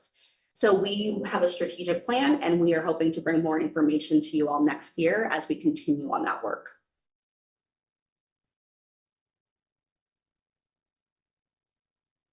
Finally, and again, congratulations, as this is the final board meeting of the year. We have some next steps that we are going to be going through this summer and bringing back information to the board as we move into the fall. Over the summer, we will be engaging districts and educators on what their needs are regarding implementation of materials. Once you have the materials in your classroom or in your hands, how do we as an agency help the district or help the educator ensure that they are being implemented with fidelity? We also have a chance to work on our communications around high quality instructional materials. So we will be doing some internal professional learning opportunities to help build our coherence around importance of high quality materials and their implementation, as well as shared language around that. And we're very lucky to also get to begin our external opportunities to build that coherence at COSA Seaside next week. We'll return in the fall with a proposal to update the high quality instructional materials adoption schedule, which must occur no later than December of 2025. So we look forward to a year of instructional materials items in 25-26. We put together some resources that are in your board packet if you're interested in it. We just want to end by saying much appreciation for all of the work that you've done throughout this year and the time that you've given us today at the end of your final meeting. We're here to answer any questions or listen to feedback that you might have. Thank you so much for your presentations today. We really appreciate your time. Do we have any questions or comments at this time? Yes, let's go right over to School Board Advisor Becky Tipchuk. Thank you. I know I start sounding like a broken record. But I so appreciate as a school board member, and we've got other school board members here, but I so appreciate that we recognize what districts are saying when we have these adoptions, and especially for our elementary to try to be Jack and Jill of all things. It's, you know, I appreciate that you recognized that. My biggest thing with the implementation, as far as a board member, we make these, the implementation takes professional development. Professional development takes money. And it's not only the actual instruction, it is getting our staff away from their classrooms. So paying for substitutes, paying for all those, and those things are, we can come up with this department of an adoption of some great material, but that it ends up sitting on shelves. And then once that PD happens, do we have the building leaders in there that are just as, and can, the fidelity is so important. So is this part of the discussion when we look at these high quality materials of how we actually do the professional development and oversee the fidelity with our building leaders? Yeah. Thank you, Chair Scurlock and School Board Advisor Timchuk. Just really appreciate that reflection, and we are absolutely attending to that. We know that it's an absolutely vital component of making sure that implementation goes well and that teachers feel confident in delivering, right, the materials that they have in front of students every day. So yes, that is part of why we're looking at not having all those back-to-back staggered implementations for every content year after year, because there's no wiggle room, right? Educators have to quickly move from math to language arts to social science, and it makes it really hard to prioritize one area and go deep and do that area well. So that is absolutely something that we're paying attention to and recognizing all of that ecosystem that is needed to support that. So principals being a part of that, how are they providing feedback to teachers, the professional learning, the instructional supports with the coaching in the building, all of those things require money, time, energy. So yes, absolutely part of the consideration. Appreciate it. Thank you, Chair. Just a quick follow-up. Does the Department of Education have any idea out of our 197 school districts, how many are currently up to date on their adoptions? Because I know that's one of the things, one of the, quickest things we look at in a budget is, can we push this off another year because it's too costly to do? So do we have any idea how many are currently keeping up with the adoptions? Thank you, Chair Scurlock, School Advisor Timchuk. I am saddened to say that we do not have comprehensive data on how many districts are compliant with the instructional materials schedule. We do have some numbers that districts have reported that they, in their Division 22 assurance, that they are compliant with the rules. But in terms of knowing what districts are using when they conducted their adoption, we don't have any specific data. What I can share that's really exciting is that part of that instructional materials professional development network is starting to get a picture of what is happening across the state through data. And we do have to report to the CCSSO on those milestones. So hopefully by next year, we'll be able to give you a clearer answer on how many districts are compliant. Thank you. I'll just add to that, with early literacy is the one place where we do have that. And so we do know and have access to what curriculums and instructional materials are being used. But outside of that specific area, not. And of course, that one's going to be really critical now, because we have specific dollars toward just that amount. Yeah. So that'll be and again, another question.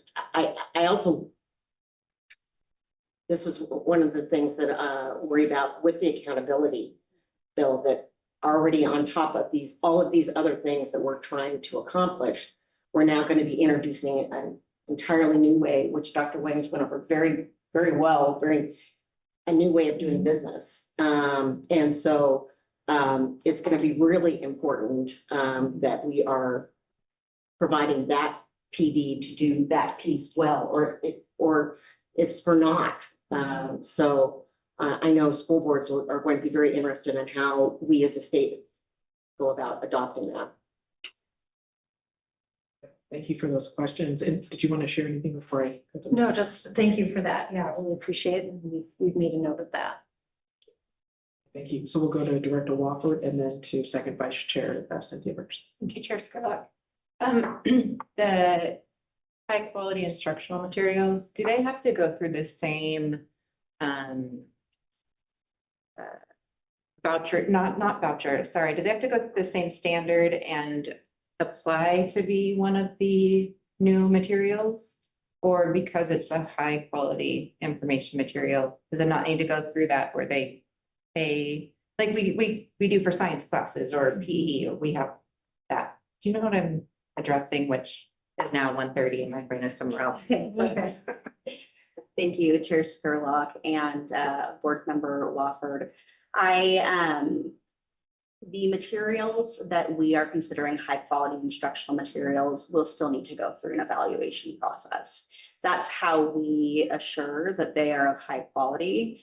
So what we are hoping to do with our program is to say, if they have been evaluated through our criteria and they've been recommended to the board, then we can assure that the materials are high quality. Do you want to clarify? I do. Don't they have to pay a fee? So thank you, Chair Skurlock and Board Member Wofford. At this time, publishers do need to pay a fee in order for them to submit their materials. With the current accountability bill, if it is to pass as it's written, the publisher fee system will be removed, and then we will not have the fee system anymore. We will be able to then go and say, we've heard this material is high quality. Can we evaluate it and see if we can put it on our list? Fantastic. Yeah, it definitely opens it up. So Yeah. we're excited about that. Thank you so much. Thank you. Thank you so much. I'm gonna turn it over to Ms. Richardson and I'll add my. Thank you. I just want to reinforce what's already been said. Professional development is very important. We're struggling right now to find time to provide for the professional development.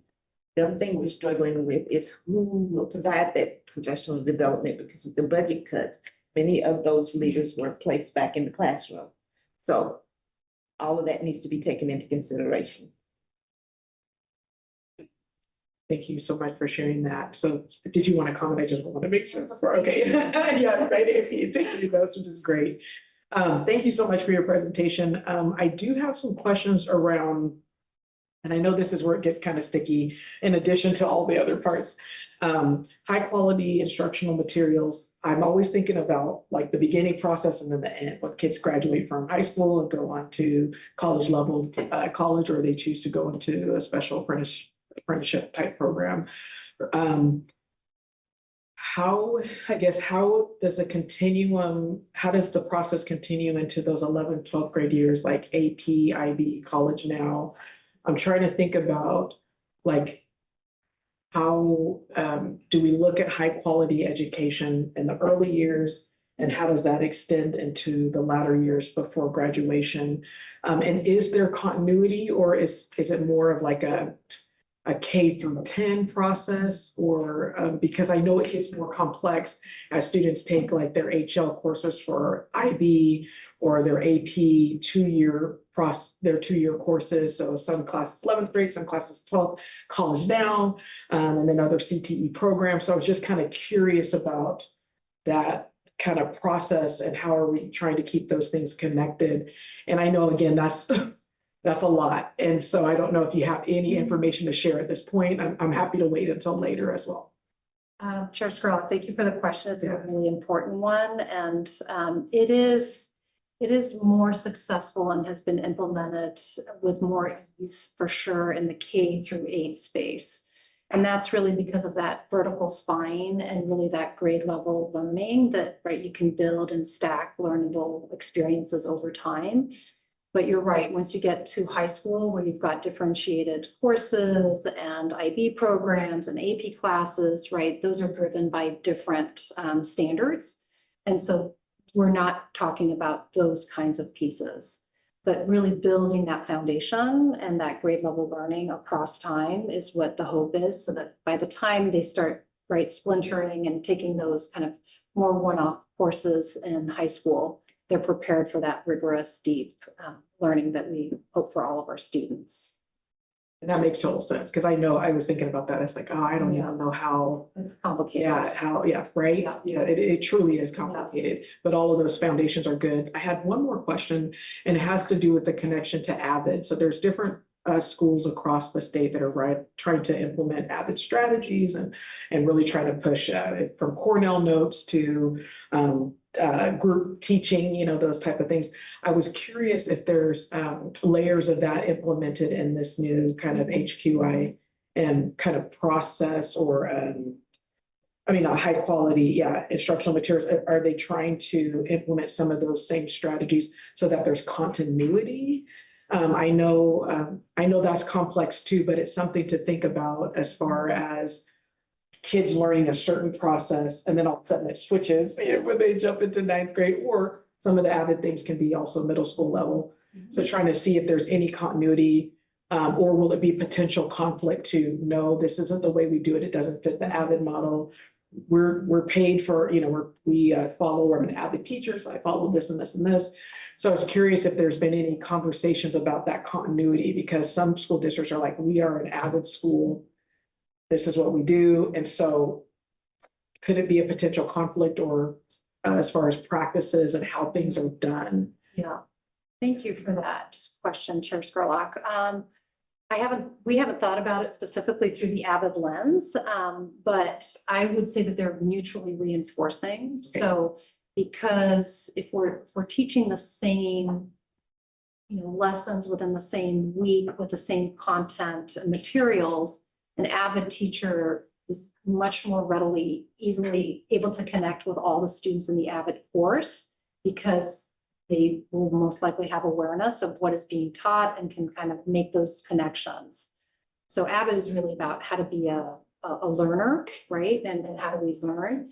And these instructional materials right now is not just about the content either. So they really do come with some of those pedagogical stances, and that is very woven in. So how do we provide opportunities for students to collaborate or to create an opinion? And so those Avid strategies could be also reinforced. So I would say they're not in competition with each other. And it does provide that similar experience, so an Avid teacher can connect to what is happening in the learning environment, as opposed to if each teacher is designing their own lesson and the Avid teacher doesn't know what is happening, it makes it a lot harder to connect these dots. Chair Scurlock, I'll just add that I do believe that our criteria document does a good job of capturing the components that would be necessary for an educator to make adaptations so that they could align with their Avid strategies, teacher content editability, allowing students to express their understanding and comprehension through different modes of expression, different varieties of communication. So our hope is that if the materials are recommended, that they will include those components as well. That's great, because if we can maintain common language, that is so nice. And I noticed that at the high school level, my heart just hurts for the kids, because there's different acronyms, but it's like, well, actually, that's kind of a synonym for the same thing. But they're like, what word? Wait, is this it? Like, am I doing it right? It's like, you are. It's just a different word. I'm sorry. And so there's sometimes it can be frustrating. And so just trying to figure out if we can maintain similar language, continuity with that, so that it's not a issue of, I don't get it, I don't understand it. It's like, actually you do, let's unpack it. It just looks different. If we can keep some things the same throughout, extending to, I know you have mentioned that K-8, which makes sense. We could extend it a little further, 9th and 10th, if it's possible. That would be helpful, I think, for especially for new educators that are trying to go back to past learning. So like, remember when you did this and this and this in 8th grade? Well, we're going to continue those steps in this 9th grade course. We're going to continue these steps in the 10th grade course, and how to analyze text, or how we interpret high quality educational practice. And so that so we can avoid some of the pushback that happened, especially in that 9th grade year, those crucial years where they're trying to make adjustments. And then they're like, I've never heard of this.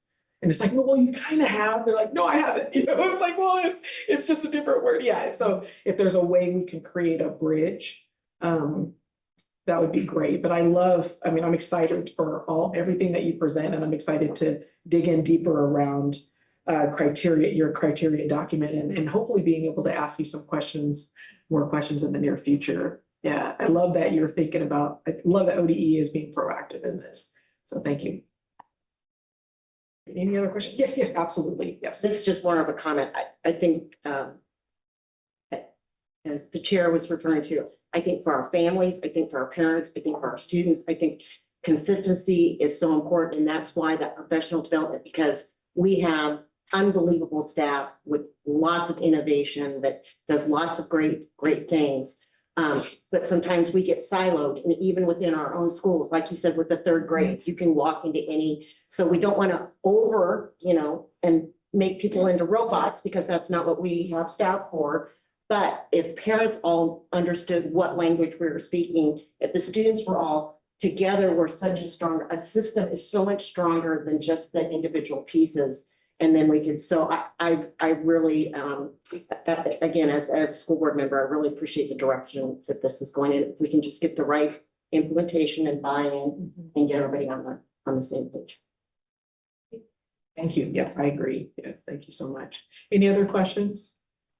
All right, sorry. I said thank you. Oh, okay. Great. Well, we appreciate you too. Thank you so much. And thank you for ending our day on a high note there. It's great. All right, everybody. So let's go to the end. Let me check in real quick. Tori, any additional add-ins before we finish up? All right, so I'm so sorry, Miss Cynthia. I just want to say, Jennifer, you've done an excellent job with your leadership this year. We love your passion. We love the stories about your students. We just truly love the way you facilitate this meeting and continue to do the great work that you do. Thank you. Thank you so much. I appreciate it. And one more. Yeah. Corey, thank you. Yes. I don't know how we do it without you. I love it that you don't have a problem reminding me of things. You are just awesome. Thank you. Thank you. Thank you. Beautiful, beautiful. Chair, I have one correction to make in my enthusiasm, and because I have been in many places around the state, the picture from the Black Youth Summit is actually from Southern Oregon Grants Pass School District. I said Lane earlier, so I just want to put it on the record, the right places. Thank you for that. Thank you. And thank you all again for your service. Happy Silver. Yes, happy Silver. And thank you all. I was going to say the same things. Thank you for your service. Thank you for your commitment. I'm not going to keep you long, but just much love to all of you. And it's been an honor to serve in this capacity, and I look forward to serving next year in the same role. So without further ado, I don't have my gavel today, but blessings to all of you. Again, congratulations to our seniors. We get to hopefully get to see Jorge around. I know I'll get to see Sabina, so hopefully we can work that out. But thank you for doing what you do. Thank you so much. So without further ado, you are dismissed and we are adjourned. Thank you. Thank you. You did it.